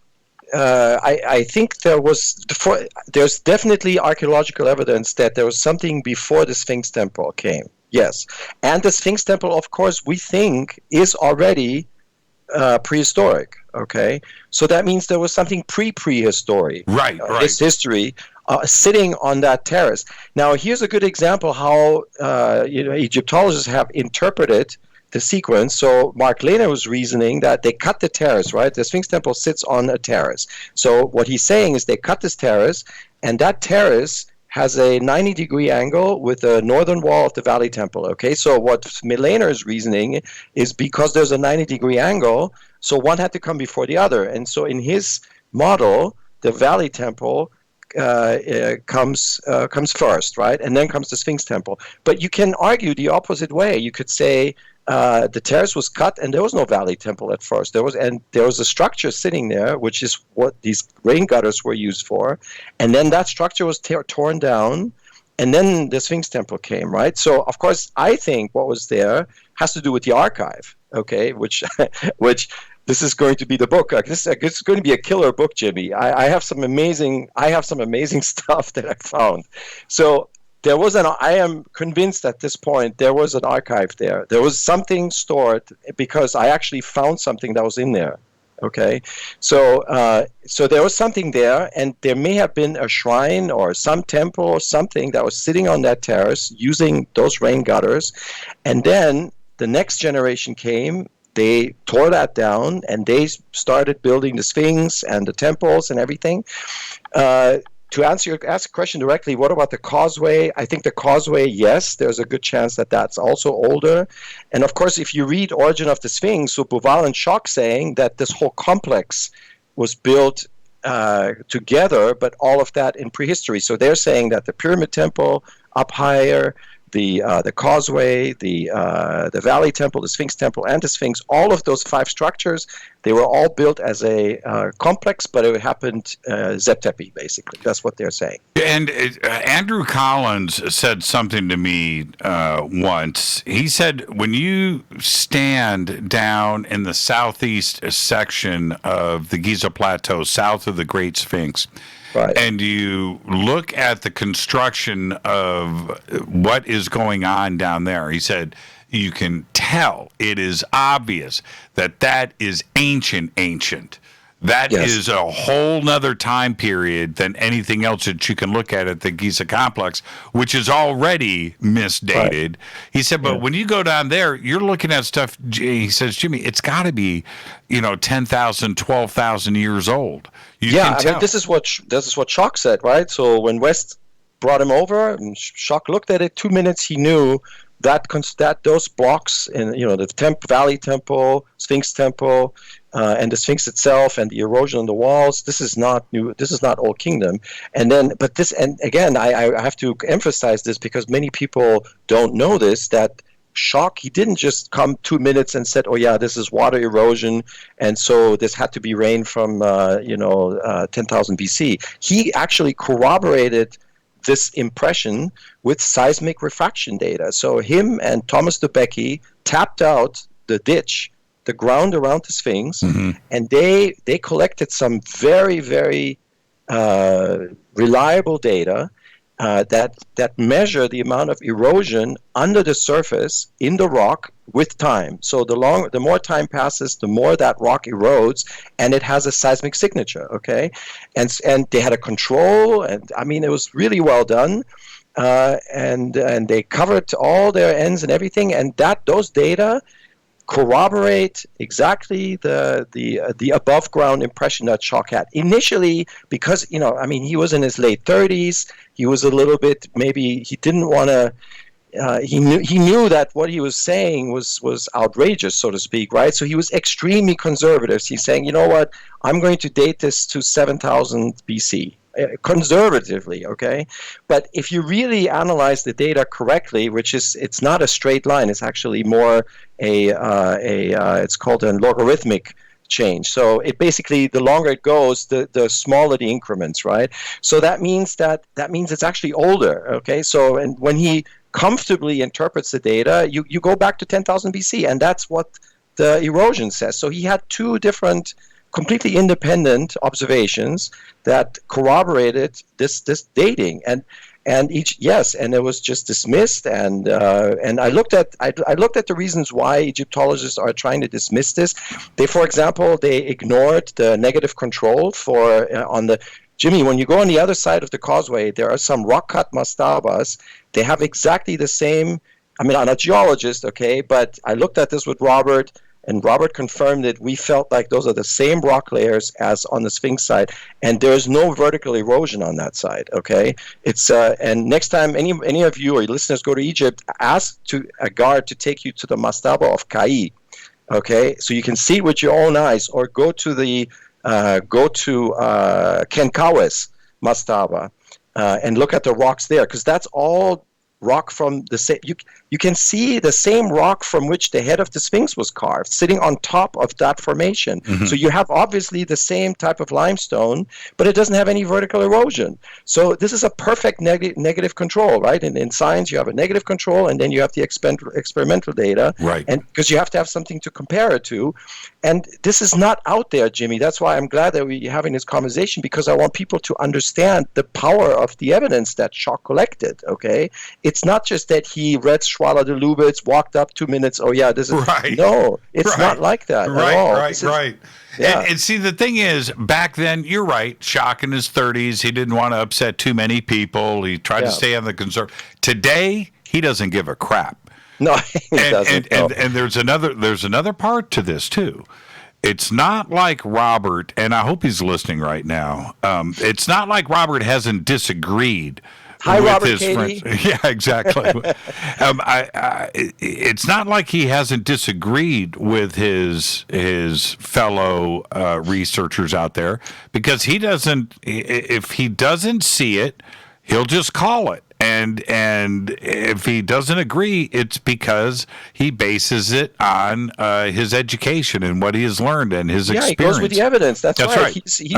He's not going by ideology or preformed ideas. No, he goes with the evidence. Absolutely. Yeah, I want to go back to Göbekli Tepe. I want to tie both of these together. We're going to do that in a second. But like with Japan, Unaguni, where he went and scuba dived. Yeah. And now look, I think it's a fascinating structure, and you don't have to go down very far. It's right there. It's nearly at sea level. It's lit up, and you can go and check it out. And it looks, if you didn't know, you would think that was man-made. And it still may be, okay? It still may be. But Robert is like, no, it's not. And let me tell you why. Well, of course, to be sensational about it, he could agree, or he could suggest that it was man-made and that it was done at 20,000 BC when sea levels were different, but he doesn't. When it comes to the Sphinx and Göbekli Tepe and the Giza Plateau, he's basing it on what he knows, and I can tell. He walked right up at the Sphinx and took a look and went, well, okay, that ain't right. Yeah. Right. And the problem, what the problem is, Jimmy, is that nowadays people, they use plausibility arguments instead of actually looking at. People don't want to. They don't want to, challenge the paradigm. It's just a lot of politics going on, but they make arguments based on opinions, based on plausibility, probability. That's the worst way to argue in science, okay? Because you're never going to get anything. You're not going to change the prevailing model if you make probability arguments. Okay, so you have to look at the evidence, and you're confronted with evidence. You can't just brush it under the carpet, right? Now, when you are walking around the Giza Plateau, and you're contemplating these theories, right? 10,000, the lining up of Taurus and Orion, and the last known dates for rain, and so, okay, all right. So you're thinking this could be 10,000 years old. But it's a whole nother ball game when you're at Göbekli Tepe and you're walking around on a site that is 10,000 years old. Yes. That's got to have a whole different feeling to it. How majestic, how crazy was that? Because that is 10,000 years old and maybe even older. Well, that's exactly right. Because what you just said, right, the dating, it comes from the sort of haphazardous walls that were used to repair the circle. So they took mortar samples, the German Archaeological Institute, of the debris, the fill debris, and the mortar from those small blocks that were sort of put together to make a wall. And though in enclosure D, that dates to around that the bracket centers around 9500 BC. So what does that mean about the big blocks, right? They could be older than that, and that's in fact what we're thinking. We're thinking those are probably older. And the people that built those small stone walls were maybe refurbishing, repairing, just like down at the Sphinx, right? When they did granite blocks to cover the Valley Temple, and they ground down the limestone blocks to make fittings, right? It's the same idea. They were basically refurbishing, remodeling pre-existing structures. And so yes, at Göbekli Tepe, that's what we think may have happened. And then, okay, so this is what I enjoy so much when we are talking about Göbekli Tepe and the possibility of something else being out there and older. Sure enough, Bonkuklu Tara has now been revealed, and now its dating is 11,000, 12,000, 13,000 years old. It's conservatively estimated right now to be a few thousand years older than Göbekli Tepe. And you look, and the quotes from them, that it's much older than Göbekli Tepe. And you look at this, and you look at these photographs, and it's not that far from Göbekli Tepe, by the way. Mm-hmm. You look at it, and it is just as beautiful as Göbekli Tepe, and it makes you wonder how many more sites like this are not only in this area of northern Syria and the Turkish border, southern Turkey, modern day Turkey. Mm-hmm. Who built them, and how many more sites are like this around the world? Yeah, you know where the gold mine is Armenia.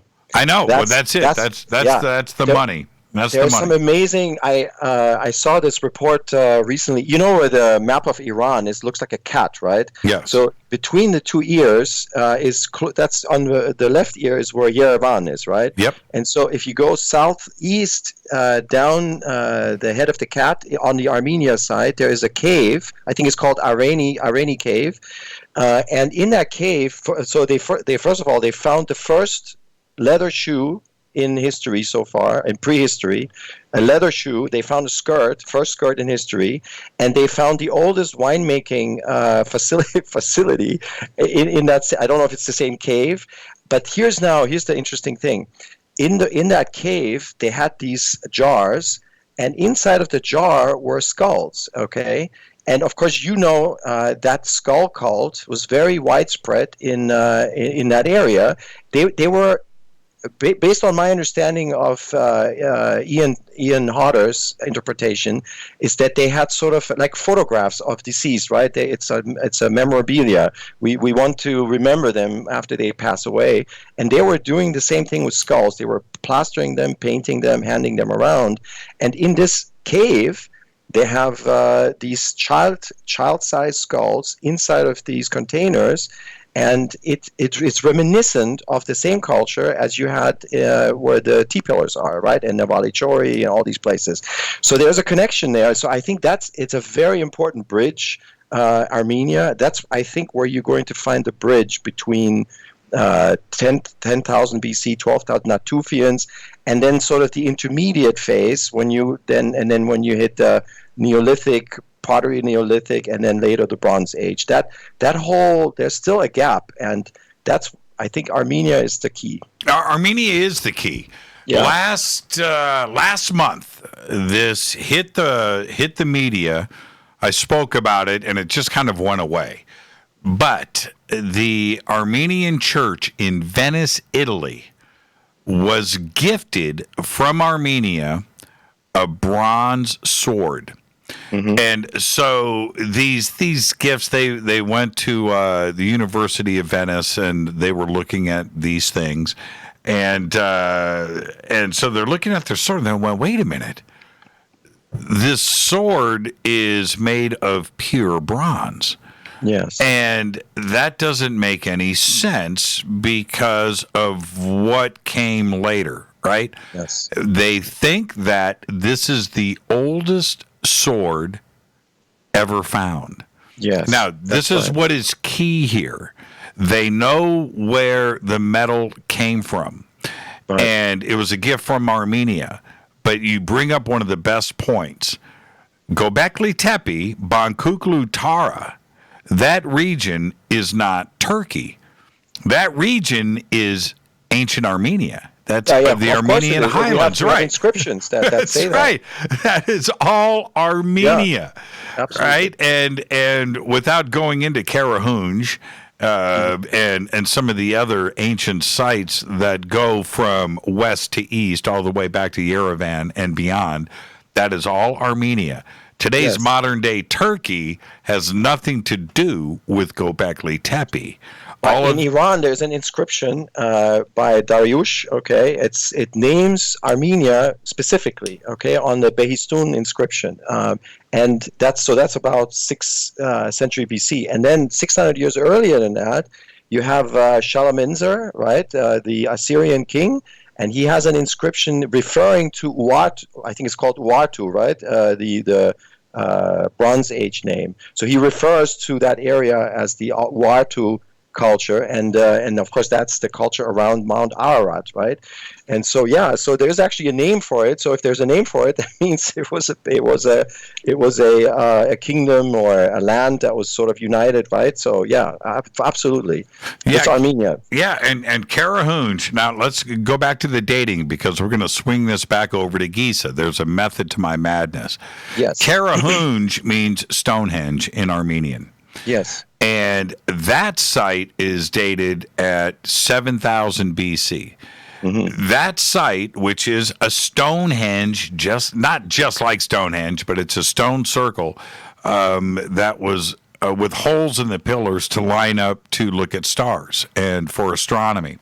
Now, this is what is important about that. That is 3,000, 4,000 years older than Stonehenge. Yes. And we cannot lose sight of Bankuklu Tara and Göbekli Tepe dating over 7,000 years older than the previous oldest site on the planet, which is the Giza Plateau in Saqqara. It's 7,000 years. Well, guess where the genetics come from, the builders in Stonehenge in England. Guess where they come from? The Kardashians. Let's take a break right here. They come from. I had to do it. Aegean. Yes, Aegean. Yes. 4,000 BC. Yes. I had to do it. Let's take our break right here. Yeah. And we'll be right back after this short break. We're going to swing. Now we've got the dating established that obviously something could have been built 10,000 years ago. We're going to go back to Giza. This is Faded Black. I'm your host, Jimmy Church. Stay with us.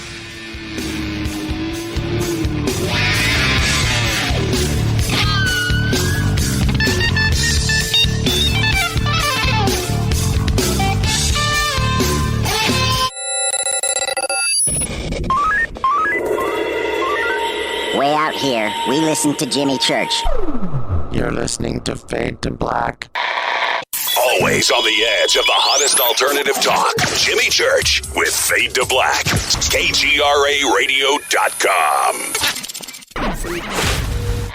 ¿Qué tal, mis amigos? Yo soy Mario Carson, el tiburón, y los invito para que escuchen a mi buen amigo Jimmy Church Radio. ¡Claro que sí! Do you want to be an official Fadernaut? Of course you do. This is Jimmy Church of Fade to Black. Just go to our membership section at jimmychurchradio.com. Introducing the new Surfer Music app. Listen, Fadernauts, you know I love my music. This is my go-to for all things notes. The Surfer app is a brand new concept in music listening. Surfer is free, providing unlimited access to thousands of live streaming radio stations. Surfer is an exciting interactive listening experience. Discovery and surprise are built right in. Surfer is your destination to discover and rediscover great live streaming music. It features high-quality audio streams, free access to music from thousands of live streaming radio stations, unlimited listening, unlimited skipping. You get a music visualizer, and you can also select your favorite channels. Get it at the Apple App Store or Google Play. Just search Surfer Music or click on the Surfer banner at jimmychurchradio.com. Go Beckley Tappy. So, you love talk radio? Then you'll love TalkStreamLive.com. TalkStream Live is always on, 24/7 with the best streaming talk shows. Find your favorite talkers and discover some new ones. It's free, readily available online or on mobile with any smartphone or tablet. Finding your favorite talk shows all in one place has gotten a whole lot easier. Just go to TalkStreamLive.com. Be sure to download the free apps from Google Play or the iTunes App Store. You listen to us, and we listen to you. And so does the CIA. KGRARadio.com. If you have hard water, the lime scale not only leaves white spots, it clogs pipes and breaks down appliances, costing you hundreds of dollars in energy and wear. Eliminate lime scale and other water issues like brown staining and bad odors with HydroCare water products available from Wave Home Solutions. Wave's affordable water systems don't use salts or chemicals. You'll love the way your water tastes, smells, and looks. Satisfaction guaranteed. For more information, go to bestwater123.com. That's bestwater123.com. Are you intrigued by paranormal talk radio? You'll love the new paranormal radio app from TalkStream Live. You'll find a great selection of talk shows covering UFOs, ghosts, strange phenomena, and much more. Download the paranormal radio app now and start listening to the very best in paranormal talk entertainment, including the network you're listening to right now, the paranormal radio app, free in Google Play and the iOS App Store. You are listening to Fade to Black with Jimmy Church on the Game Changer Network. Oi, oi, I'm Reese Evans. You're listening to Jimmy Church. This is Revolution. The revolution will not be televised. The revolution is on radio. Ciao.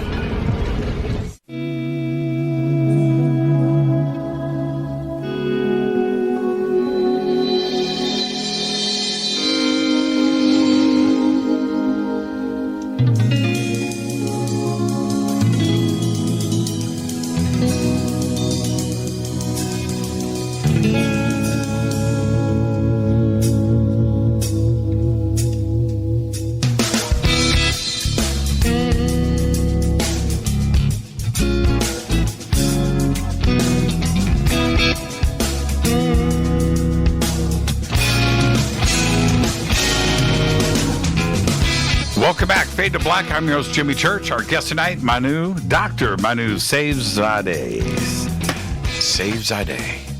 Now, this is what is so funny. I have had issues with saying your name for so many years, and now this is what's funny. I've got it down now, but you do. I do.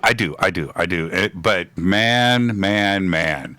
It's so funny how I struggle with that. But this is the The struggle is real when it comes to ancient Egypt.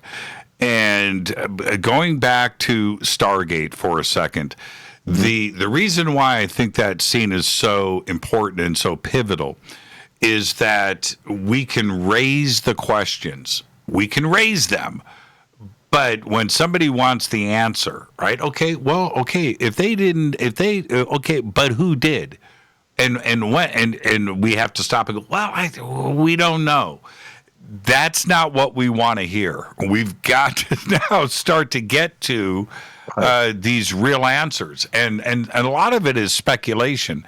But I think it's okay to speculate. We need to push things into the middle of the table. We've got to address all of these. I firmly believe, I will never take it as far as aliens built the pyramids.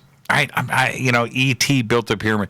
I can't go there, but I am very, very secure in a statement like an ancient civilization with high technology built those pyramids thousands of years before the pharaohs were a thing.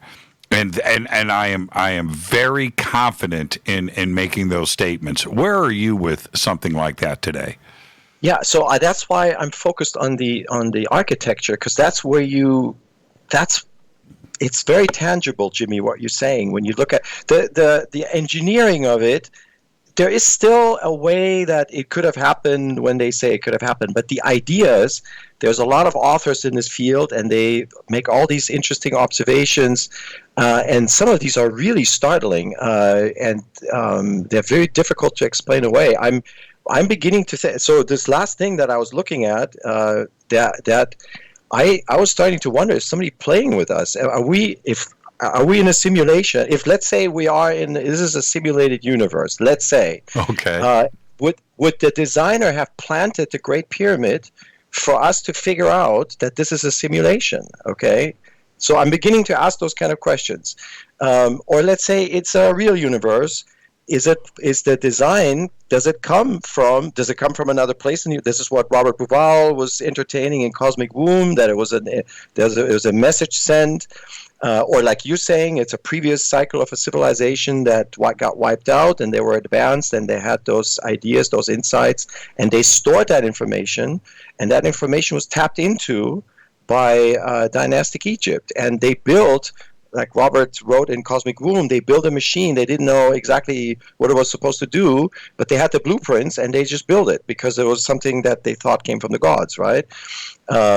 So yes, so there are some features about the design that's just mind-boggling. I'm going to get into that in a few minutes. Let's actually go there now. Okay. When you start to push your chips to the middle of the table, where do you where do you start? Yes, right. Well, so there is if you look, we only have one relief from the New Kingdom that shows the Great Pyramid behind the Sphinx, okay, and it shows it with a peak, okay, all the way to the tip. And the second pyramid next to it, G2, it also has a peak, right? And so, but as you know, there's a lot of authors in the field who think there was a sphere or it was a flat top, and there's people that think it was sort of an abstract summit. All these different ideas, right? So I was thinking, how we're going to get around this relief, okay? And so there is a paper published by Jean-Paul Bauval. He's an architect. He published it, I think, in 2017, and he made it's a beautiful analysis. He looked at the indent. You know about this indent, right? That looks, the pyramid looks like 8-sided, right? Yep. So for those of you in the audience that don't know this, the walls of the core masonry look indented. It looks like a concavity. So under certain lighting, it looks like there's 8 sides to the pyramid. Now, just to clear up any confusion, the casing was not indented. And I got this firsthand from Glenn Dash, who was Lehner's surveyor. He looked at that and he said, no, the casing was not indented. So what that means is the indentation was hidden. It was in the core. So what Jean-Paul did, he said, okay, if we take this to the logical extension up the pyramid to the summit, what are we going to get? Well, if you shrink the pyramid as you go to the top, if you shrink the walls faster than the corners, what you're going to end up with is a cross at the top, like a cardinal cross diagonally, but the walls are going to have shrunken away, right? And then you're left with a space to get to the peak. And what is that space? Well, this is the big surprise. You can fit a sphere into that space, into that theoretical space, with a radius, now hold yourself, Jimmy, of 1 meter exactly. Okay? Mm-hmm. This is what Jean-Paul published. Okay, so he's saying, how could this be? Okay, the ancient Egyptians are not supposed to have known the meter. The meter supposedly was invented in the late 18th century by the French, right? And so here we have an architectural design that is indent, and you just take this to its logical conclusion, you come up with a meter. Okay, so I knew about this from Jean-Paul, and I had to write the paper. And a few months ago, all of a sudden I thought to myself, you know what, this is like a hologram. This is basically a two-dimensional feature at the base. There's an indentation.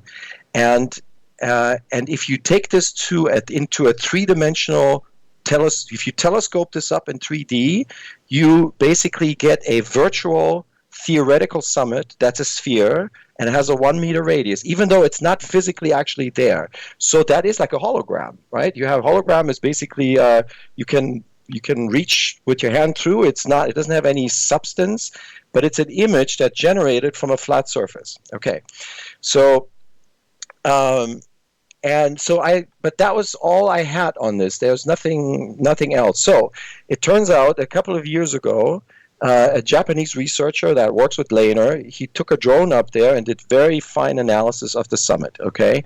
And he measured it, and he counted every single block, Jimmy, up there. So when you walk up the pyramid, 201 courses, when you put your foot on the platform up there where the tripod used to be, you have 86 stone blocks. And they're all different sizes. They no rhyme or reason to them. But there's 86 of them. And then there's two more little courses, and that's another 14 blocks, I think. So what is this? If you take the surface area of that platform, and I just did that on just some hunch, okay? I took the surface area in meters, because that's how it was measured, and you divide it by 86, guess what you get? You get the golden ratio. You do, and yes. Wasn't there a pyramidion that was on display? I don't know if it was the red pyramid. Yes. That is missing, but it was out there for years.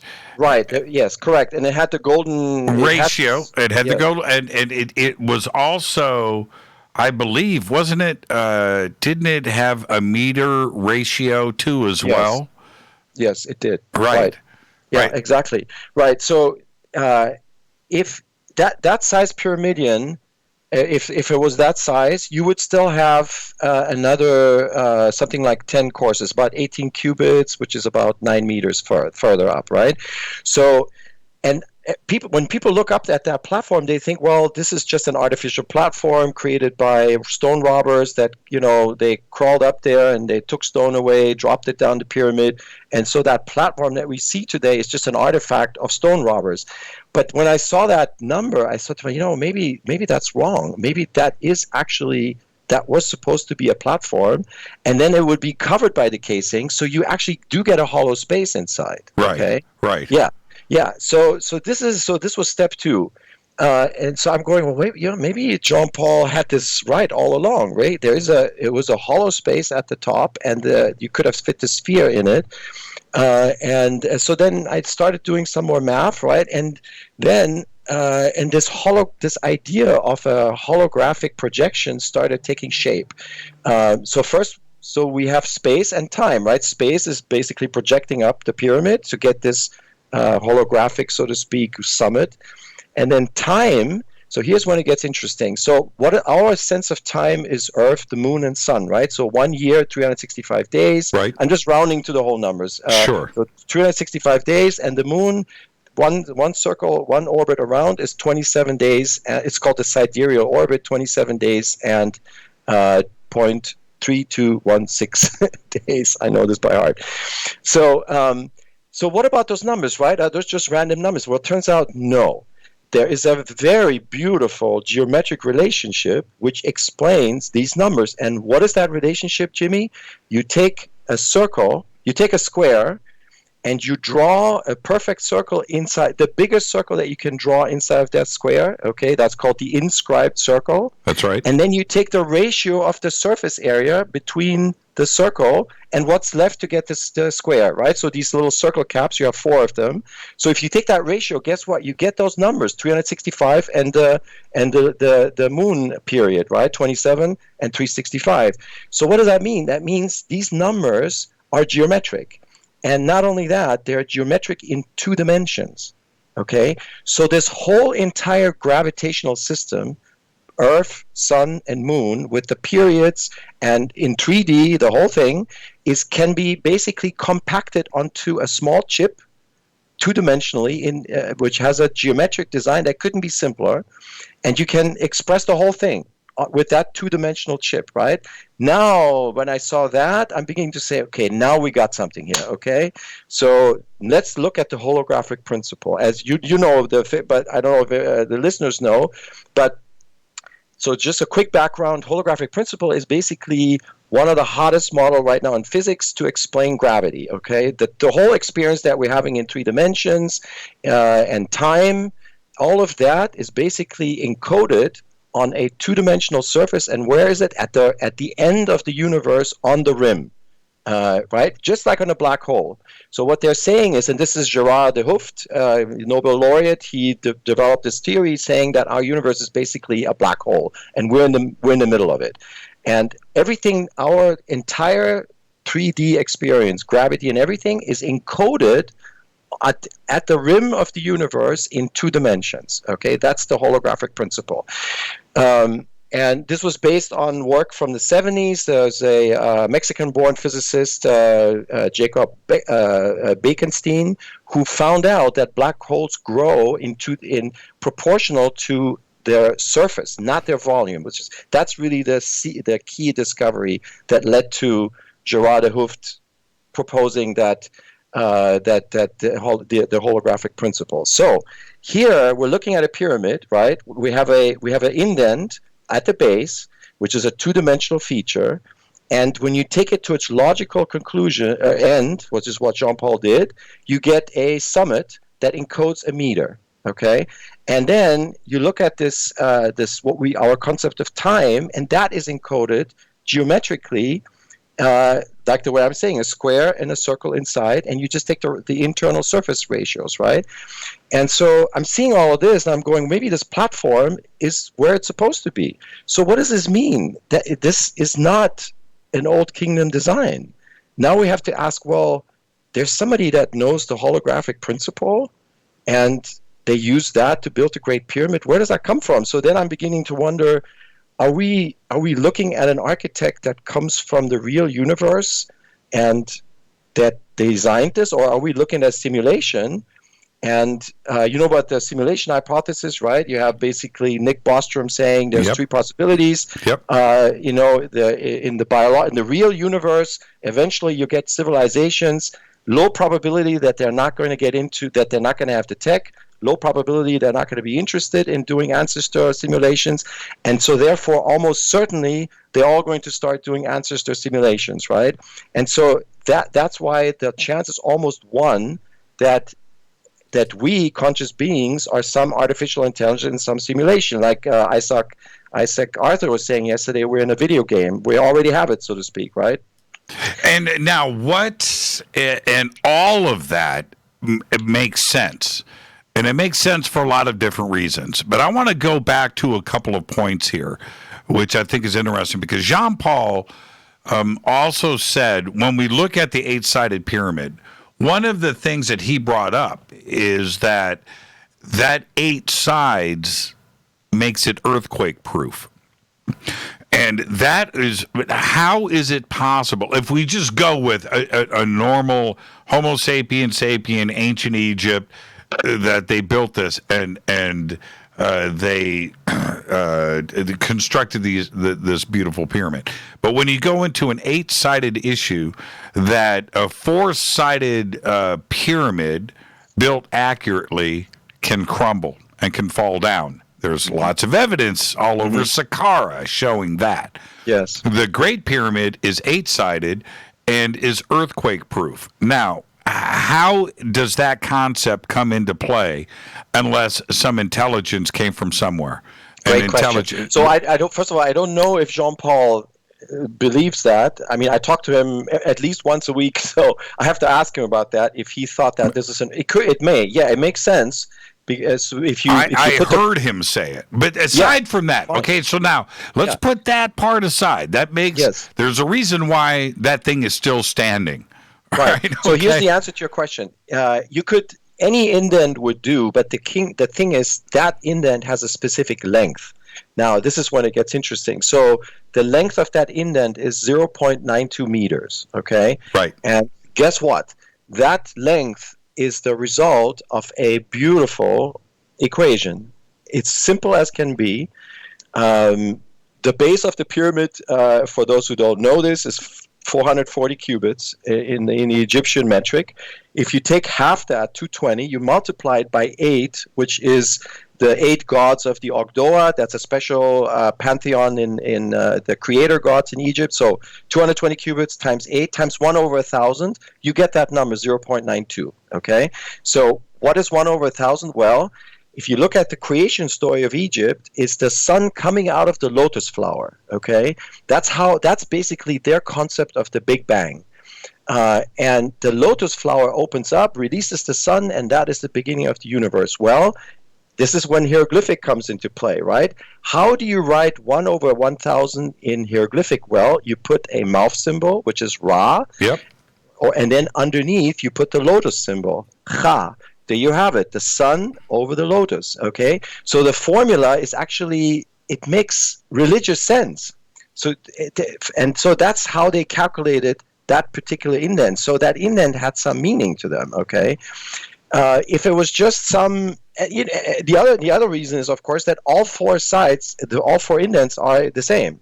If this was just some practical reason, or an accident, that's right. You wouldn't expect it to be exactly the same on all 4 sides. So this argument was made by Martin Niesler. In his book, he thought that maybe it was an accident of roping the courses, or that's right. They corrected it, and I don't think so. Right? No, I don't think so either. And okay, now the second part of this, which fascinates me, is the casing stones by all historical records were smooth, and they covered up the 8-sided pyramid and made it back into 4. The engineering involved to carve and place the casing stones so they are straight and hiding the 8-sided interior of the pyramid is an engineering feat as great as building the pyramid itself. That is extraordinary beyond measure. You can't even contemplate that. It's difficult. Yes, it's very difficult because you have to basically fill in that concavity, right? You have to make a casing stone that's not straight in the back. Could you imagine going to an engineering firm today and going, okay, so we're going to build this thing.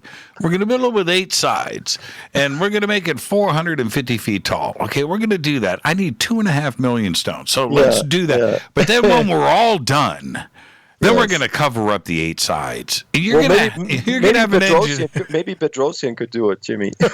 Right.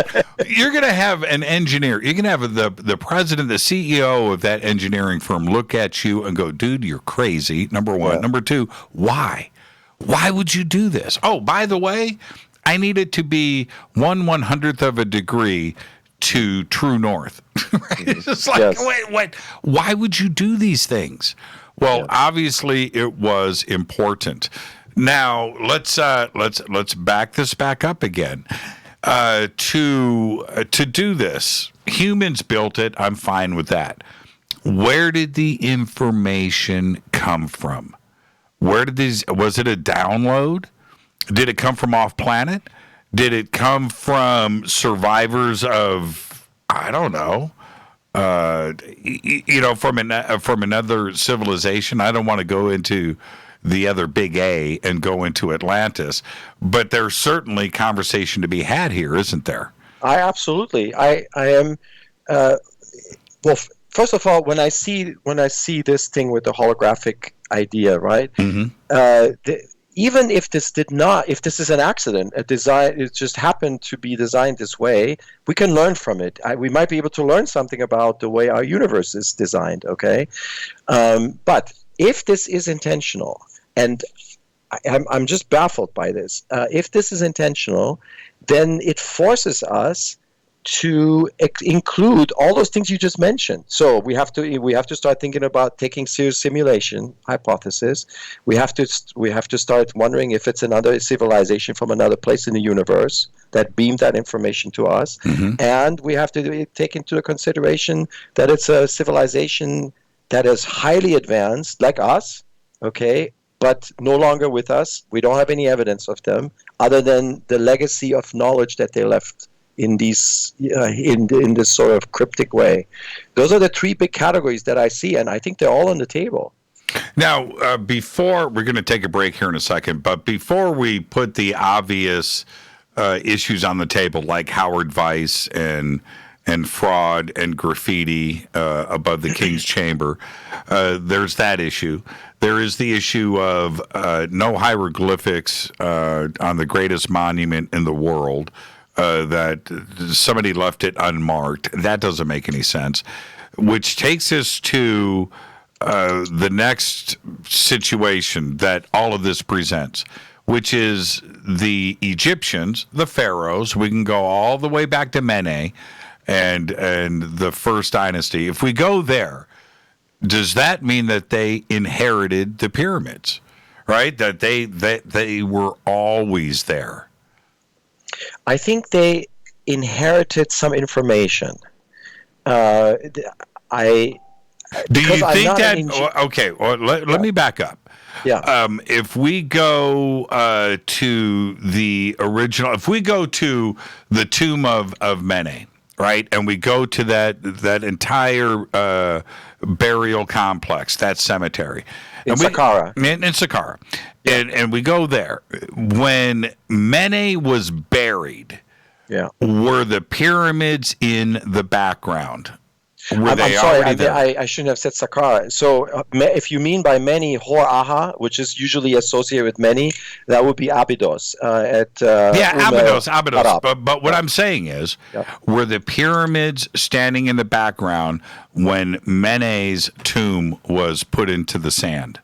I think my hunch is, Jimmy, and I could be completely wrong. There was something in those three spots, something. Whether or not that was a pyramid, I don't know yet. But there was something there, and they inherited some information, that's what I'm hearing you say. They got some information, and that information was very special to them, and they put that information to use. They basically ended up finishing something that was there before. But if that was and it could have been a pyramid, yes, there is some circumstantial evidence here and there that could have been a pyramid-like structure. For example, there's a Polish, I believe, researcher that took samples. I don't know if you heard, this is fascinating. He went to the Great Pyramid, took some stone samples because he found these strange triangles on the four walls. Have you ever seen this? Yes. Yeah. They're not that tall. These are very flat, drawn-out triangles on all four sides. You can see it really well on the west side and the south side. Mm-hmm. And he found out that it's a different stone. So what is that? Was that a structure that was there before, right? Then if you walk into the Red Pyramid, and Robert Schoch will tell you this when you walk in there, the burial chamber looks like it was exposed to the elements. And then they built the Red Pyramid on top of that, well, that chamber is higher up, right? I can't remember how high, but it's probably sometime, my guess, maybe 50, 60 cubits up. Yep. So that means that was there before, right? So what you're asking, yes, I think it's definitely possible. Yeah, and the same thing comes into play with the Step Pyramid in Dozier, too, as well, where those could have been existing temples. This is the thing, with the pyramids built over the top. This is my speculation. I've got 20 seconds, and I'm okay with saying this. I think it is possible that that Khufu and Khafre were sitting there, and they tried to imitate those pyramids with everything else that is in Saqqara. That's possible. Yes. I find it easier to go there than the opposite direction. Right. And there's reasons for that. Let's take our break right here. This is Fade to Black. I am your host, Jimmy Church. Our guest tonight, Dr. Manu Seyfzadeh, is here. We are talking about ancient Egypt, technology, and how the Giza Plateau was constructed. All of it. We will be right back after this short break. Stay with us.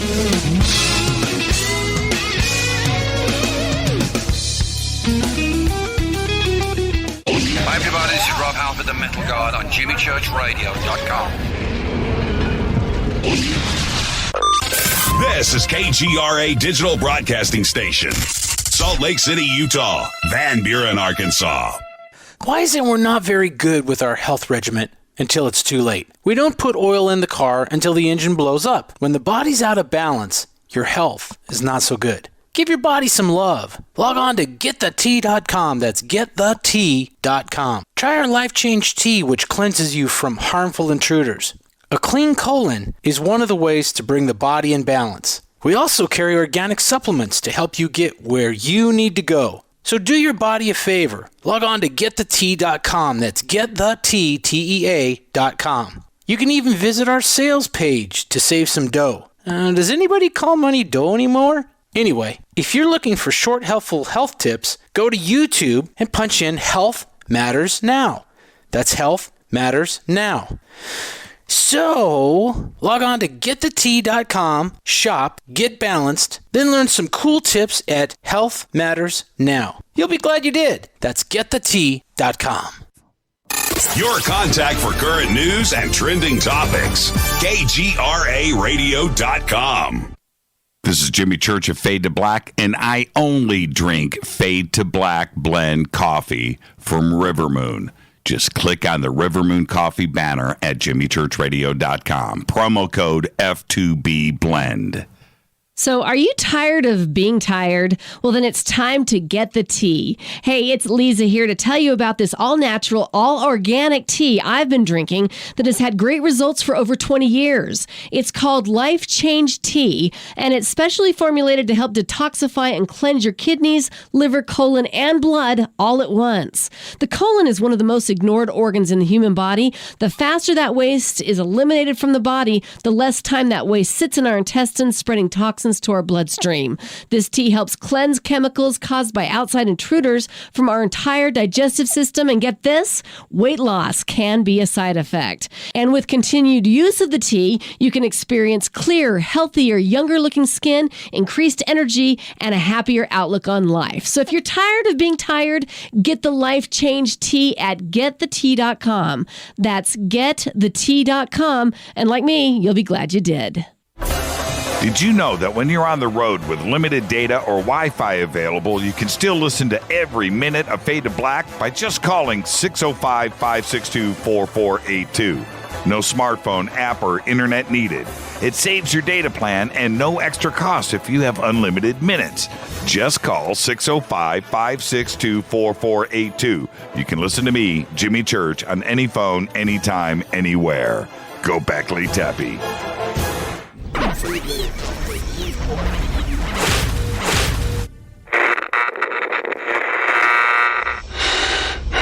You want to know a secret? I love ponies. I really love ponies. I'm serious. I couldn't stay sane without ponies to brush. Why Fade to Black? Because you never got that pony, damn it.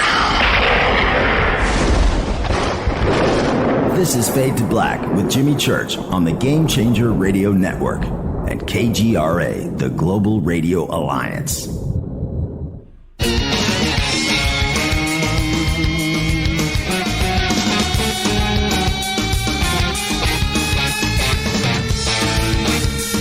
Welcome back. Fade to Black. I'm your host, Jimmy Church. Our guest tonight, Dr. Manu Seyfzadeh. We are discussing ancient Egyptian tech, how the Great Pyramids were built. What are they? Why? All of these questions have been fundamental for so long. And now I'm going to present something else. I've got a great issue with. Okay? I'm going to make this simple and quick. The 70-ton blocks in the relieving chambers above the King's Chamber in the Great Pyramid, those floors and the roofs of each of those chambers, it's a floor, roof, going up to the top, and the top one is angled. Those were quarried 500 miles south of Giza. Now, before we even mess with that for a second, all of the boats that we know of, all of the boats did not transport those stones up the Nile or down the Nile. It was downstream. Up the Nile, down the Nile, to Giza. Yeah, down the Nile, right. One of those 70-ton blocks would have sunk anything. Unless they had some ginormous barges that we have no evidence of. Okay, so that part I'm taking out. The other issue that I have is if they drug those through the desert, across the sand, and moving them. Remember, they want us to believe that the pyramids were built, Khufu and Khafre, in 20 years. Dragging those through the desert would have taken, at a foot per minute, 400 years. Right? I know. Okay. Now, they moistened the sand and they drug that. Okay. Well, that would have taken 400 years. That's 500 miles. How did they get? We know the stones are in the pyramid. We know the granite is there. Mm-hmm. We know where it came from. Right. But how did they get it from point A to point B? How did they get those 70 tons? Right. 70. Right. Well, okay, I'm going to enter something into the evidence space. It's an inscription that was carved into the causeway of Unas pyramid. And in that inscription, it states that granite columns from Elephantine were delivered to the pyramid complex of Unas. Now, I can't remember if it says by ship or not. It just says granite columns. Column is, I think, Menet, something like that, Menet, and granite is Mat. So it's very specific. It mentions what it is, where it came from. So, but how, to your question, I'm not sure the inscription says that. There is another, I believe there is a relief of such a boat that you're mentioning that could be big, that I think actually shows a granite on it. But I have to check that. I can email it to you. If you ask me directly what is the most likely, I think you pretty much excluded the land route. So I agree with you. I think it had to be on water, and they would have had to use a big ship if they did it. Okay, obviously they did, or somebody did. Okay. Now, did they use some esoteric tech? Is that another possibility? I have no idea. I have no evidence for it one way or another. Getting the limestone across the Nile to the Giza Plateau, right, 2-ton blocks. All right. You know, we could, I don't have issues with that. Yeah. You can almost swim with it, right? Okay. All right. Yeah. Okay. All right. But 70-ton red granite blocks transported 500 miles is not easy. No. Doing it today with trucks and cranes is nearly an impossible feat. Yes. Right. And we are talking, now 5,000 years ago. And I just have issues with that. Yeah. No, I totally understand where you're coming from. Well, I went to the quarry with Mohammed Ibrahim and Robert Schoch and Katie. We all went with a group of visitors. And when you see it's this gigantic thing sitting there, the one that's broken, you're talking about the obelisk. Yes. Yeah, the obelisk. It's difficult. I mean, that obelisk, I would say, is actually maybe even bigger than those rafters. But it is, yes, it's difficult to imagine how they could lift this out of there and put it on a boat. It's, yeah. Now, so when you let your imagination run, how do you think they got it there? Well, I would defer to Chris Dunn. I think I'm going to give you two answers. So on the one hand, you have Chris Dunn. I think he's done a great job to come up with an out-of-the-box explanation, and Mohammed is great at explaining Chris's idea. So for example, we looked at some of these. They look sort of like grooves. And so Mohammed thought this must have been a power tool, which is what Chris was proposing, that was sort of hammering the stone away with sort of claw-like bit. Okay, so this is the esoteric explanation. Now, if you ask Egyptologists, what are they saying? They would probably say that a coal fire was heated, so the granite was pre-damaged with coal fire, so it becomes brittle, and then you take a diorite ball and you pound away, and then the granite chips off. Okay, and this has been actually demonstrated, but does that explain the whole thing? And I would love to see this in action before I agree with it. So those are the two sides. I'm not taking any sides, Jimmy. I just don't know the answer. I'm certainly not an engineer. I'm not a technician that'd be able to figure that out. My forte is more the design and the architecture, astronomy, those things. But I defer to people like Chris Dunn. There are some great people at University of Helwan in Cairo that are experts on this sort of thing, material science. I think the heat there is maybe something. Maybe it's a combination. Maybe it's heat and some power tool. But I just don't know. Yeah, I can look at different ways of quarrying and rough shaping these granite blocks. And the granite blocks inside of the King's Chamber, what those walls are made of, aside from the limestone, which is the rest of the pyramid, that all of that was built with an engineering precision. The walls and the interior of the King's Chamber. That it doesn't make any sense, and how you would build that so high up inside of the pyramid and how those blocks got there. And then you have the engineering side of why you would build the relieving chambers above to support and so the King's Chamber didn't collapse upon itself. There's all of those issues. But we get to the other side of this, which is the purpose of the Great Pyramid. Why would you do it?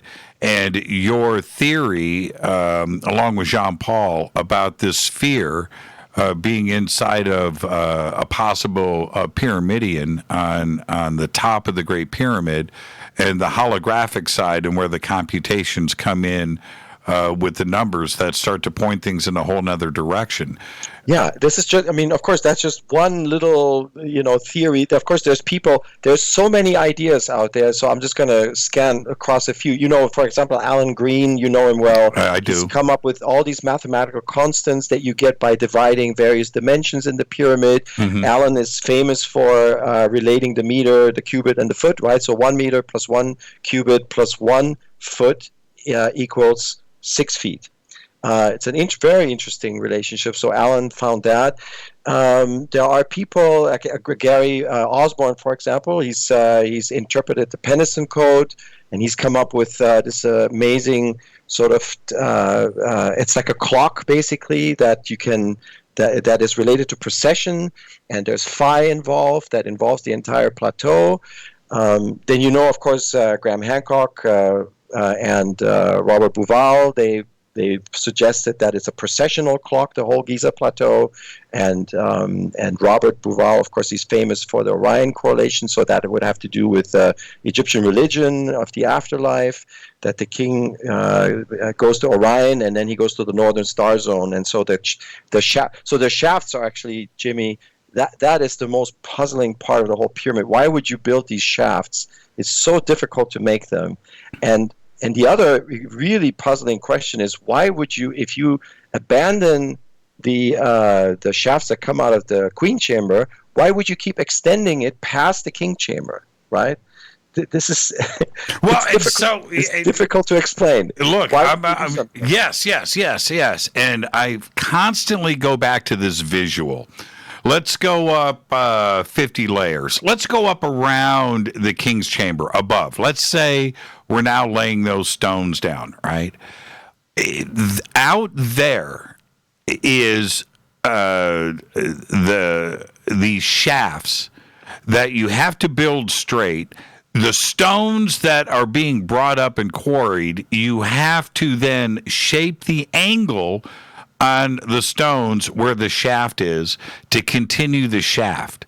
Yes. All the way to completion to the exterior of the pyramid. Yes. And that is something that has to be engineered as each layer of stonework is built up to complete the pyramid. It boggles the mind. And not only that, the shafts, which are small, the smaller it is, the more difficult it is. But you have to do the exact same principle for the Grand Gallery. All of that, we can look at the Grand Gallery and go, wow, that's amazing. It's on the outside of the Grand Gallery, the engineering coming up to it and building the stones around it to complete the pyramid. And you have the ascending shafts, that go underground, that are 300 feet long, 3 foot by 3 foot, perfectly straight, carved through solid rock. It's like, I don't know. It just doesn't make any sense. Yeah. Now, so that's a great point. When you you go through Amamun's exit, right, or entry rather, right, and then you go up a spiral staircase. You are now in the ascending passage. So the first part of the ascending passage is actually carved into the already hewn block masonry. Right. That's right. So why would they do that? Right. So they've already built the courses of the pyramid at that point, and then they decide to carve a tunnel through it. It goes I don't know if it's halfway or something like that, about halfway, and then all of a sudden they start building that corridor from scratch again. Right. So the first portion is cut. So why did they do that? Right. So they must have. Is this a change of heart? Is that part of the original design? So all these things, Jean-Paul and I were trying to explain all of these things right now, and then we have to, of course, come up with a major idea that is underlying all of those things. And when you hear about it, which hopefully we'll get this out before the end of once I have the book finished, then I'm going to start working on that with Jean-Paul. But it'll begin to start making sense. When you see the theme, some of these things will fall into place. Another interesting is the 3 plugging blocks. You know about those, right? That yes. are in the bottom of the ascending passage, right? There's 3 of them. There's 3 of them, right? Granite blocks. So Jean-Pierre Houdin has proposed that those were counterweights. So as you know, he thought the Grand Gallery is sort of a counterweight system to pull up the granite rafters on the other side that you've been wondering about. Yep. So he suggested that to get one of those 50-ton rafters up the ramp to the, let's say, 30th course, you run the great Grand Gallery as a counterweight system multiple times. So I think he said it takes 11 times up and down to get the rafter from across this, I think it's 200 meter long ramp up, but it only takes you up to, let's say, course 50. Okay. Well, then how are you going to get it up the like you were saying, up the relieving chamber, which is another, I believe it's 30 courses up. Okay. That's.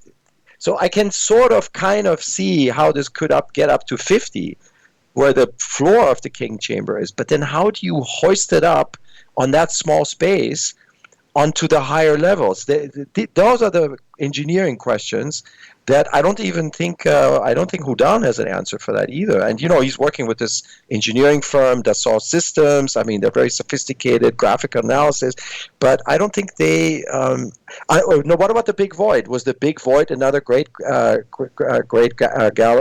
gallery that was again used to hoist up these blocks as a counter system? We don't know. We don't know, and I cannot wait to find out. And I'll say this: the Dassault Systems documentary, and their graphics. I have watched that, and I'm not kidding here. I've watched it 50 times.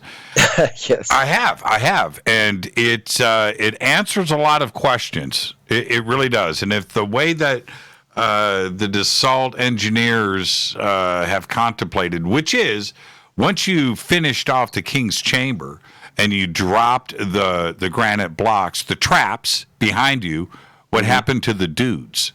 Right? Well, that means they got out. They got out somewhere. And I keep looking at that one miscolored stone behind the sarcophagus, right, in the King's Chamber, and I scratch my head. I go, it's too obvious. It stands out, right? Right. It absolutely does. But that's a good point. It could have been there, yes, and it could have been the well shaft, right? Could have. And why hasn't anybody attempted to move that? I don't get it. You would have thought, look, they were blasting that thing with dynamite, right? When Colonel Weiss got there, they were just, blasting holes into anything that they could to get around the inside of the Great Pyramid. Why they didn't damage the King's Chamber and start to remove some of those stones, I don't know. But let me give you a bit of information that's really intriguing regarding that. The shaft that comes out of the King Chamber that goes north, right? It takes an S, right? Yes, it does. It's like a toilet. Jean-Paul and I call it the toilet pipe. It's an S-shaped course, right? And Houdan, I think he's the one who pointed this out. Well, why is there an S? What is it trying to avoid? And of course, the theory is there's a void, just like you're saying, there's a void behind the north wall of the King Chamber, which is why that shaft has to turn to basically get around that. To move it, to move around it, because it's existing behind that wall. Yes, that's right. Yes. And so I think some of the parts of Houdan's model may in fact still work. Okay, he came up with some great ideas, maybe not all of them. I don't know about the internal ramp so much anymore. I think the odds are falling on that one. The counterweight system for the Grand Gallery, I think that still have some merit, but I agree that's maybe not the whole story.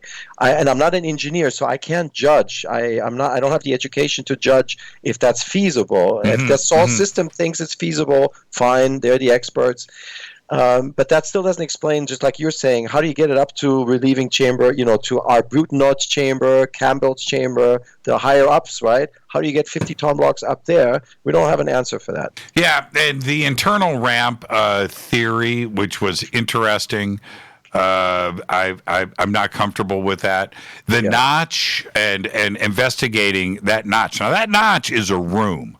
You can walk into it, definitely, but they should have been able to find the evidence of an internal ramp for the construction. They would have found it there, and clearly they didn't. That's what needs to be done, Jimmy. They need to. Unfortunately, ministry hasn't allowed it, from what I understand. Right. They need to put a muon plate, a detector plate, into that space and scan at maybe like 10, 20 degrees. So you're basically capturing muons that are coming from the other side of the pyramid, going straight across and hitting the plate to see. Then you might be able to have a higher signal to noise ratio to measure that, because the corridor will be immediately on the other side if it's there, and the width of that corridor, I think Houdan estimated 5 cubits, or maybe 5 cubits high, something like 3-4 cubits wide. I think you should be able to detect it. So that's the experiment. But see, here again, there's all these experiments and we just can't do them, right? It'd be great to be able to do them. Now, could it be, and we'll continue after the break and we'll go into some overtime, but could it be that because it was just a beautiful design, that beautiful design creates beautiful math? And if it's aesthetically appealing, you are going to get golden, you're going to get pi, you're going to get elegant numbers out of it anyway, because that's what a good design does. It doesn't necessarily have to lead to the holographic universe. Could it be just an accident with the math? So that's a beautiful question. So in the book that I wrote, that's sort of the case I made, except that I said that the pyramid angle, the pyramid architecture is based on a triangle called a Kepler triangle. And the Kepler triangle does have a golden angle, but what I was suggesting is that it wasn't the angle that was the primary idea, but the vertical and the horizontal dimensions. And I said that those are based on astronomy, okay? They were making astronomical observations, and they incorporated those periods into dimensions for the pyramid. And the angle, why was the angle golden? Well, because the astronomy has those constants, right? I mean, after all, it's physics. Those are physical constants. And when you look at the sky and you count the days of the various periods, you're importing basically physics. And that's exactly what you're saying, right? So you're saying that all this math, it's imported secondarily to something else. So you said it's the artistic, the beauty of it. Absolutely, yes. And what I was basically suggesting is that it was astronomy that imported it, but they didn't actually know that the physics came with it, okay? Now, you can imagine that in alternative history, that's not a popular theory, so... Well, okay, we're going to head towards a break here, but I want your comment on this. If we push everything up to 600 BC, and we get over to Greece and Pythagoras, and as time moved on in Greece, where they started to get some really elegant math going, and they moved that into architecture, and the elegance of the math incorporated into triangles and columns and squares and rectangles, and built things that were aesthetically appealing based on elegant math. But that's not what was going on 2,000 years before that, right? Yeah. The Egyptians didn't have any of this, or did they? Well, we know about Egyptian math from papyri from the Middle Kingdom, and we know that they were very avid astronomers. And I can tell you that the astronomy gives you a lot. And they were very, very meticulous astronomy. I mean, they had star charts, they had the ecliptic mapped out, and probably more than that, the Deacon star charts. They were counting periods. They had, of course, they had a calendar, and as you know, Bauval proposed that the Saqqara enclosure is basically the Sothic cycle, right? So they were aware of super cycles, presumably, and so they were good astronomers. And when you're a good astronomer, you bring the math and the physics with it.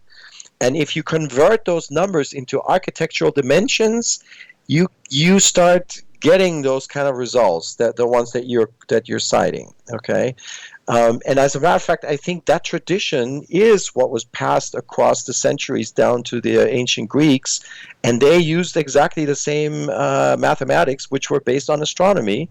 Because astronomy is beautiful, you get beautiful temples. Now, we're going to head towards a break, and when we come back, I want to talk about the Serapeum for a few minutes, because everything that we have, all of the issues which are long with Giza, they're duplicated with the Serapeum. The impossibility of construction applies there, just like anything else in Egypt, doesn't it? Yes. And you know what? Let's just take our break. I want to come back as soon as we can and finish this up. What a great night. We're going into overtime. Dr. Manu Seyfzadeh is here, and we are talking about ancient technology of Egypt. We will be right back after this short break. I'm your host, Jimmy Church. This is Fade to Black on the Game Changer Network and KGRA, The Planet. Stay with us.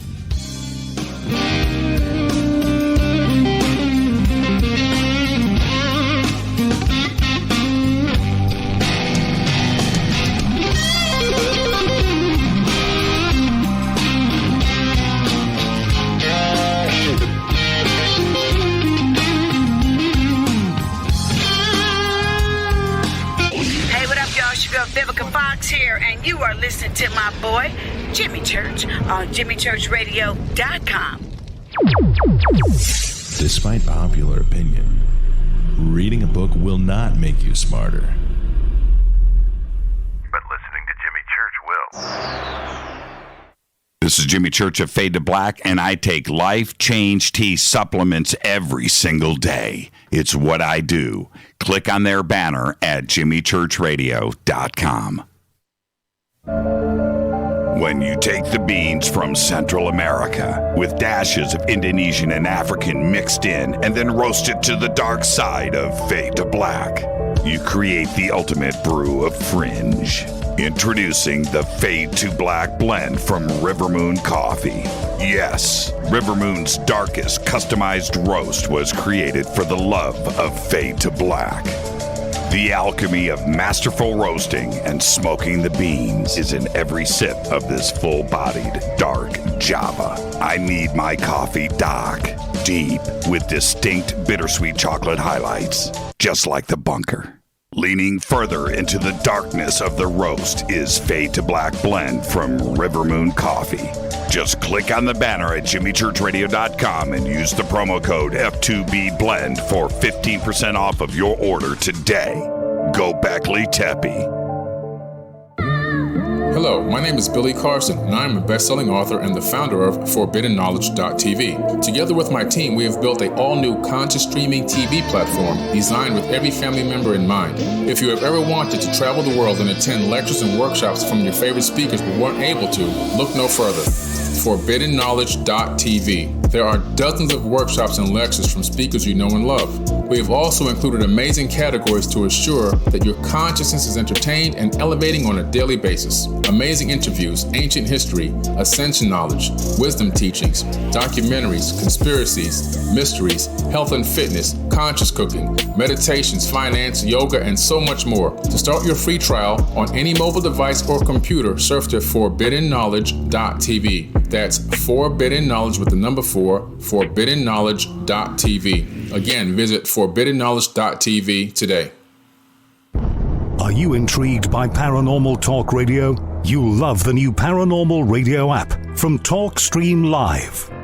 You'll find a great selection of talk shows covering UFOs, ghosts, strange phenomena, and much more. Download the Paranormal Radio app now and start listening to the very best in paranormal talk entertainment, including the network you're listening to right now, the Paranormal Radio app. Free in Google Play and the iOS App Store.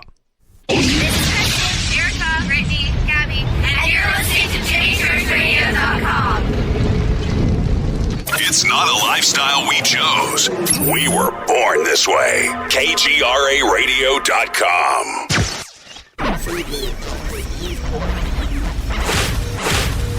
This is KJCR at JimmyChurchRadio.com.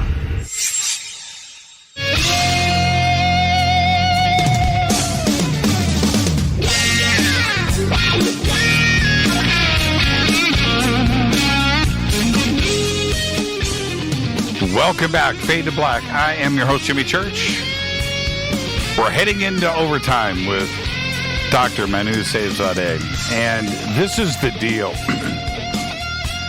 For me, when I am talking about ancient Egypt technology, there was obviously high tech that was used all over the Nile Valley. There's no question about it. And when I look at the Serapeum, I would say that on planet Earth, it is one of the most impossible constructions that you could conceive of. I assume that you have been there? Yeah. When you walk through, and I have not been, right? I've only seen the videos and read all the documentation that I can on it. But what I see there is utterly impossible. It's impossible. Impossible. Right. Right? Yes, I agree. It's mind-boggling. Yes. I almost think the transport is even harder to understand than the cutting of it, because I have no idea how you could get those moved into those spaces, and then the entry is too small to get any of those in there. So there must have been some other entry. Maybe I think Mohammed might have mentioned this, or he suspected that there is a second entry from the other side. That's how they got him in. But that's the first thing I noticed when I said, how the heck were these put? How were they transported in? If you've ever moved a couch up a flight of stairs into a second floor apartment, right? Yeah. And know how about her refrigerator, and just wonder, did they build these apartments around the couches? Right? Were the refrigerators here first? Because this is impossible, right? Right. Well, then you go and you look at the Serapeum and you look at the cutting of the corners there. What came first? And you're absolutely right. Is there an access service hallway that is going up the back? But it's an absolute phenomenal feat of engineering. Yeah, that maybe that might even top the obelisks, just because of delivering them into those spaces.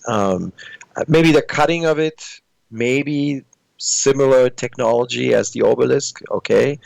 But and then the rafters and relieving chamber, like you were saying, but those are so finely crafted, and I think we were only allowed to get into one of them. There's one at the end that you're allowed to, I think, or look inside, and think that one had some inscriptions on it.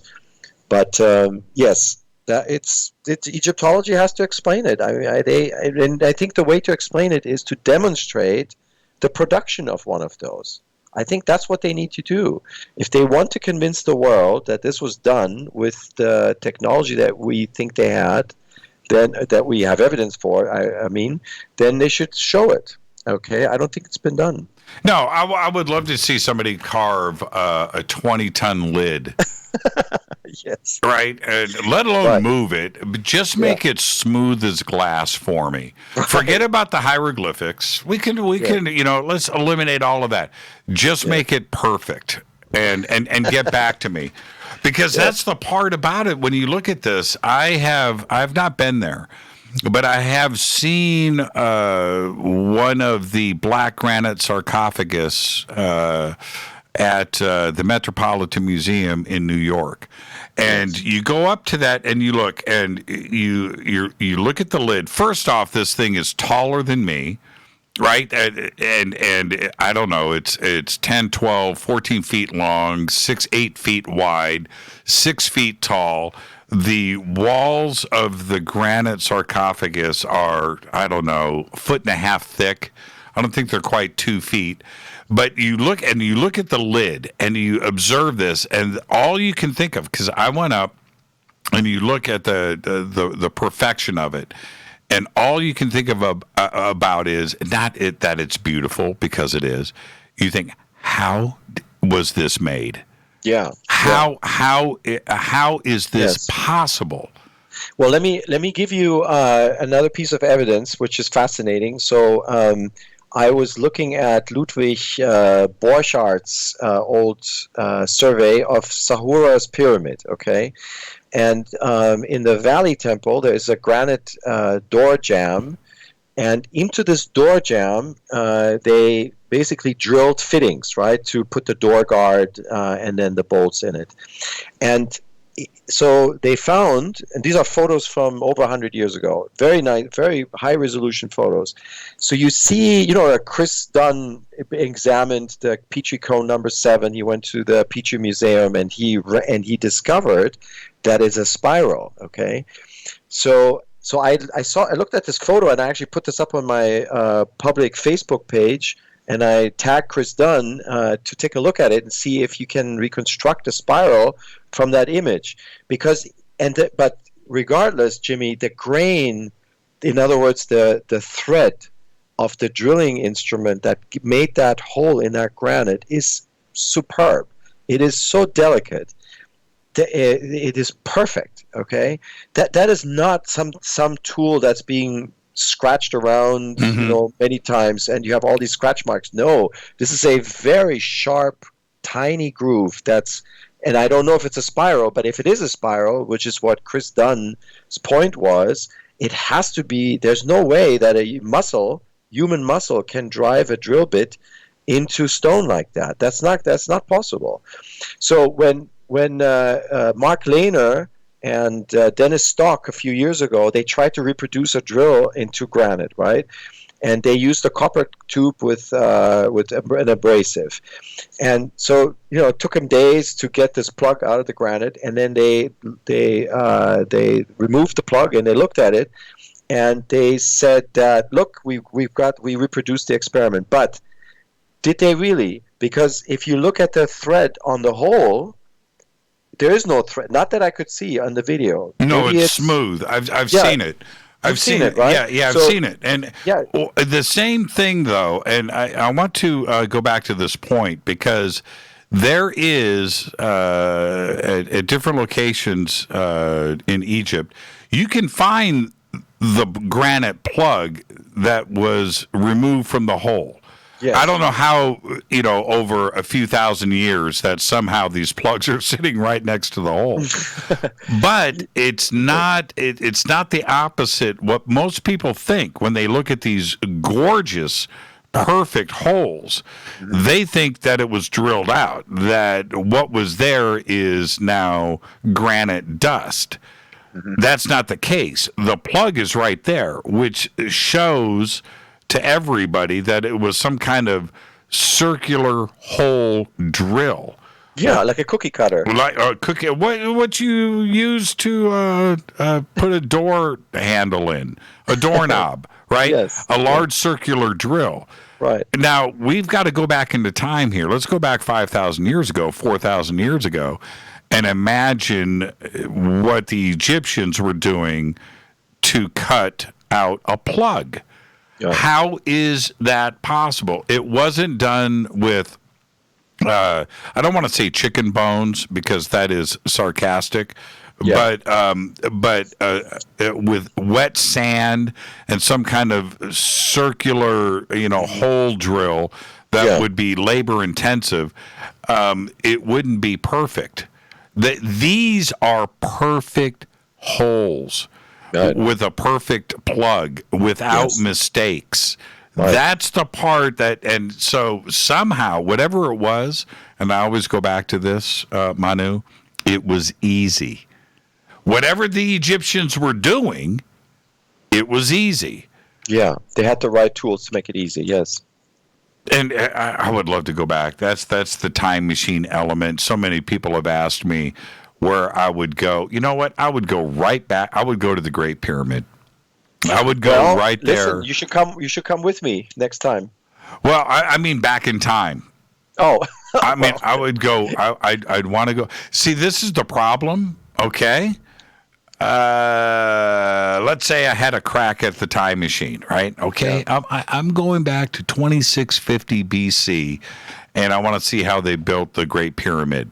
And you go back to 2650 BC, and the frigging thing is already there. Yeah. Right? You need to know what time period to go back to see the construction.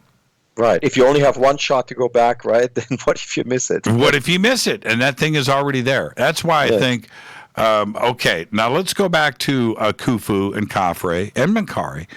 What's your speculation for the lack of a sign, something carved, something that says Khufu was here?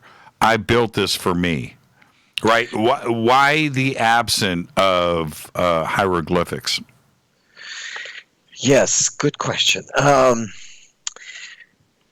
One explanation I have is that the Old Kingdom, if let's say this is an Old Kingdom production, let's say, I can tell you that the Old Kingdom style of relief and inscription was very classy and very sort of minimalistic, okay? Very different from later art, New Kingdom especially. It was in your face. The Old Kingdom artists were restrained. Okay, so that was sort of a part of the culture at the time. That might explain why the pyramids were not inscribed. That's one way to explain it. Then there may have been inscription and it was stripped, right? Apparently there's an Arab scholar, and I forget the name right now, who says that the pyramid was actually inscribed on the casing. Was that the Old Kingdom symbols? We don't know. Then another possibility is it wasn't finished, okay? It was, and then a fourth possibility is that there were texts, but they weren't carved into the walls, but they were on some other carrier, let's say papyrus. So, for example, there's some speculation that pyramid texts were initially on papyrus, and then they were carved into the walls of the pyramid. Now, let's go to the next one. They weren't inscribed because they're anachronistic, right? Which is what you're implying. So they're not from that time, which is why they don't have any symbols, okay? So there is actually 4 symbols. You know about those, right? It's interesting. There's 4 symbols that look like Sanskrit or something like that on the front. Have you seen those? I have. 4 symbols? I have. Yeah. So I think Robert Schoch actually has published a translation of that in one of his books, and I can't remember how he translated it, but he thought that maybe he compared those symbols to something else. So there is that, and then there is another inscription which we look at every day, Jimmy. You've looked at this. It is actually there's 2 hieroglyphs, okay, on the pyramid. You know the entry, right? It has those 2 inverted reshaped rafters, right? That's right. Yeah. These huge rafters, right? Well, that's a hieroglyph, Jimmy, right? So the 2, that is the sound hep, okay? And below that is a stone that's cut like a mountain range. And so those 2 symbols together means the mountain of Api, which is the bull deity that supposedly was buried in the Serapeum, okay? So technically speaking, there is a megalithic inscription on the Great Pyramid, if that is how it was meant, okay? But certainly that's a hieroglyph. It's very well known hieroglyph that has that inverted V, basically. And then beneath is the stone. That stone is maybe 4 foot wide, I want to say, maybe 2 foot high, and it has carved into it like a camelback. It looks like a 2 humps, basically. So that's an inscription, but it's an archaic inscription. That reminds me of Göbekli Tepe type inscription that we don't even think is from 9500 BC. You know, Robert and we have begun to propose a script on those pillars, and that's the style that it reminds me of what I see in that megalithic symbolism on the Great Pyramid. So maybe, and then one more point I want to make, if I may.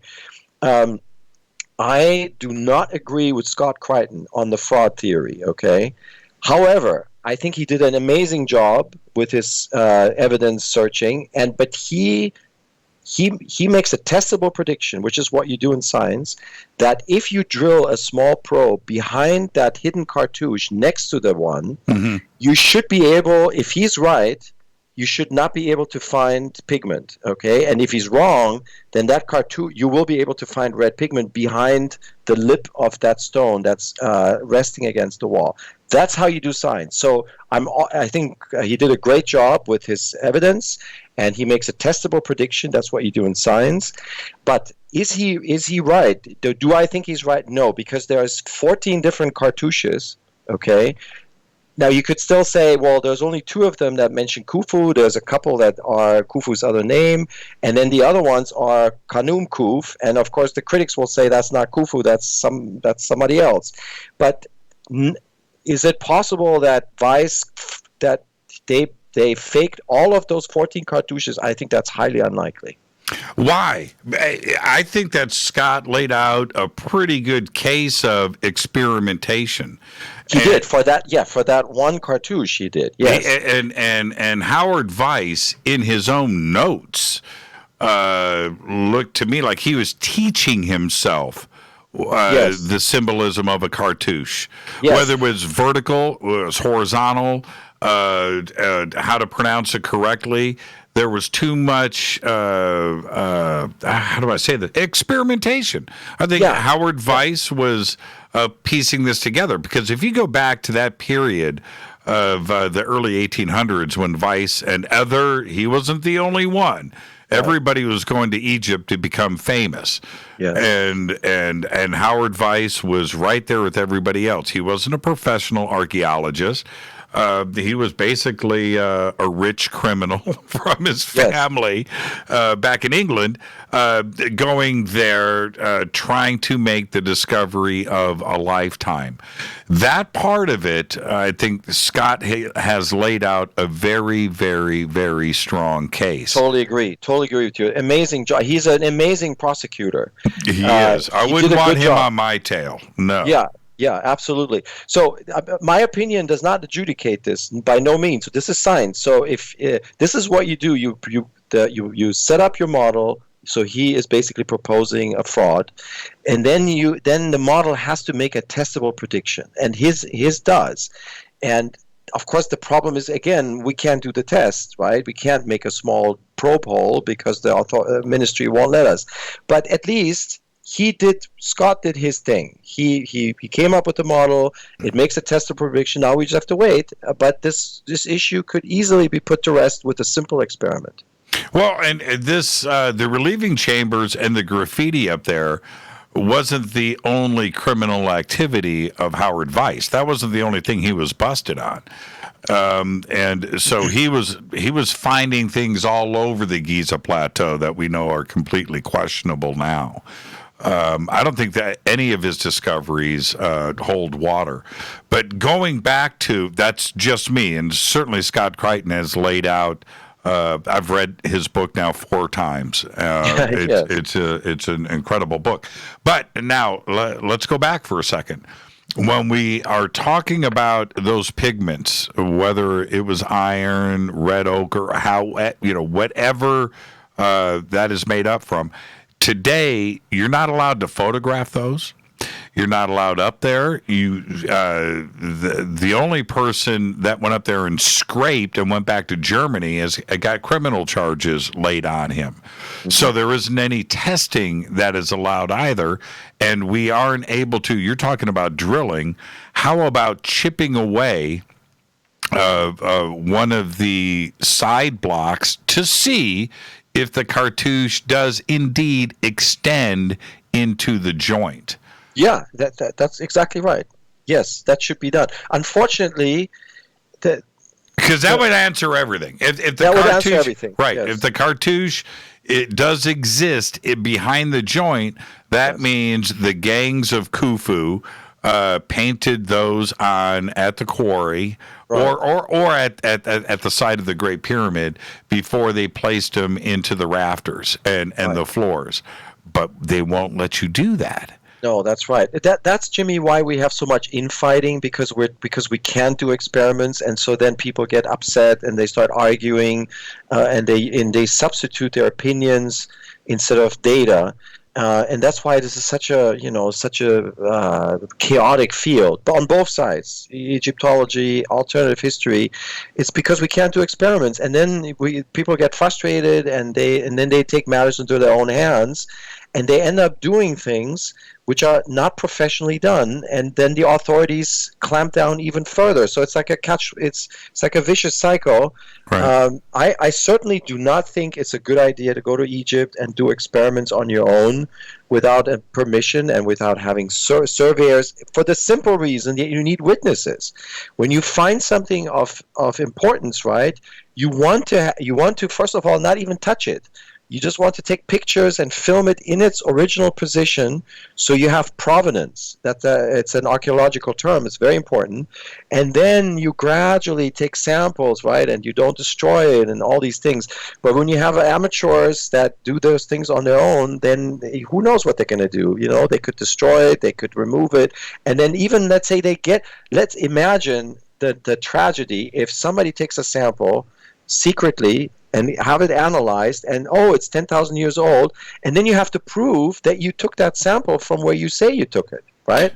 There is, and there is. We're out of time, but I want to go back and address two different questions that were sent in tonight. I didn't get a chance. It deals with high technology, and one of them, this is from a truth seeker, said, what about using the water from the Nile to float pieces into place through pressure shafts inside of the Great Pyramid? And on the other side of that is, please ask Manu his thoughts about the Egyptians having electromagnetic technology.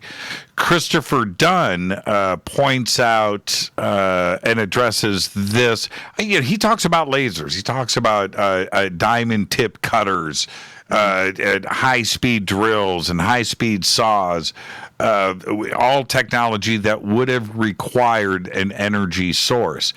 And also using it as a power plant and flooding those chambers. Now, he's talked about all of this. Do you think that type of high technology, we've got 4 minutes left, that type of extreme high tech was available to the Egyptians back then? So my answer to that is that I like out-of-the-box ideas. This hydrology model is great. I like it. But what I'd like to see is, since I'm not an engineer, I'd like to see this in action. If you can show it to me, if you can show me how you're floating up a block with water up against gravity, then hey, I'm if I can see it with my own eyes, if it's well done, it's a good experiment, then yes, I'll believe it.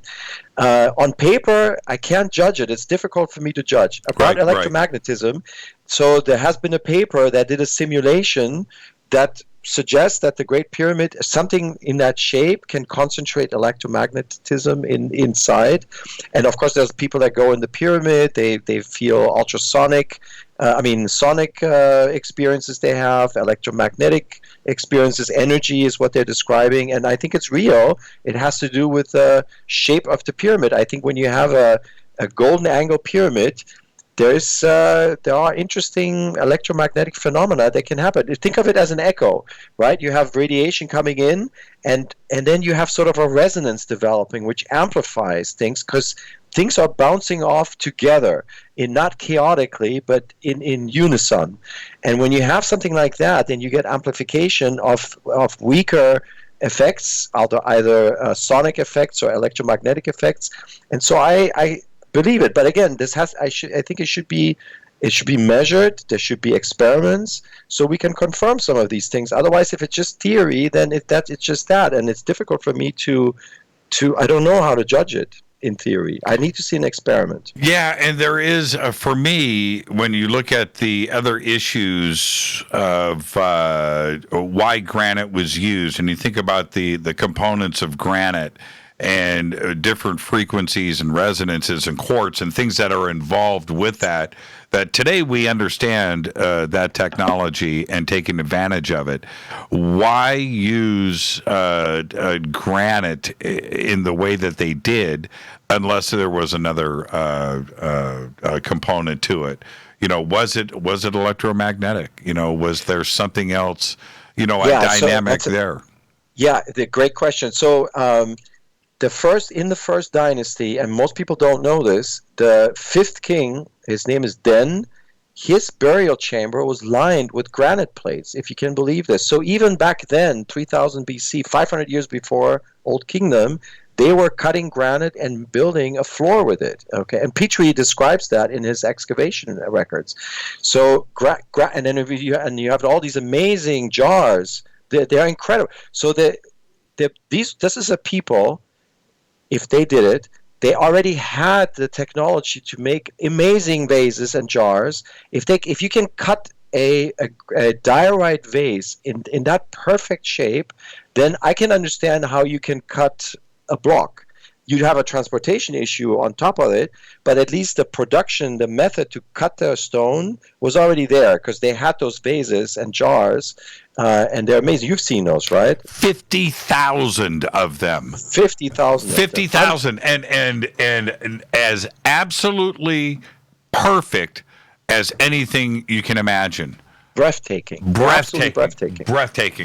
absolutely right. I mean, if they made that, anything is possible.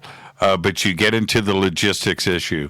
Manu, what a great conversation tonight. I look forward to continuing this again. Let's not wait a year, okay? Let's get back as soon as we can and continue this. Fantastic conversation. Thank you so much. My pleasure. Great to be with you. Yeah, thank you so much. And now, Dr. Manu Seyfzadeh, you can go to his website. The links are over at jimmychurchradio.com, cheopspyramid.com. It is a great website. With that, we went absolutely pole to pole. I got to get out of here and get credits read before we get cut off of the network. Fade to Black's executive producers, Rita Camarion. Show is produced by Hill J. Palm, Renee, Dennis, and Kevin. Announcers are Steve Harder, Gene Vitoa, Mark D. Kovar. Webmaster is Drew the Geek. Music, Doug Aldrich. Intro, Spaceboy, spaceboymusic.com. Fade to Black is produced by KJCR for the Game Changer Network, and syndication is KGRA, The Planet. This broadcast owned and copyrighted 2020 by Fade to Black and the Game Changer Network, Inc. It cannot be rebroadcast, downloaded, copied, or used anywhere in the known universe without written permission from Fade to Black or the Game Changer Network. I'm your host, Jimmy Church. Tomorrow night, right here, Adam Curry. Until then, I want everybody to be safe. Go back, Lee Tappy.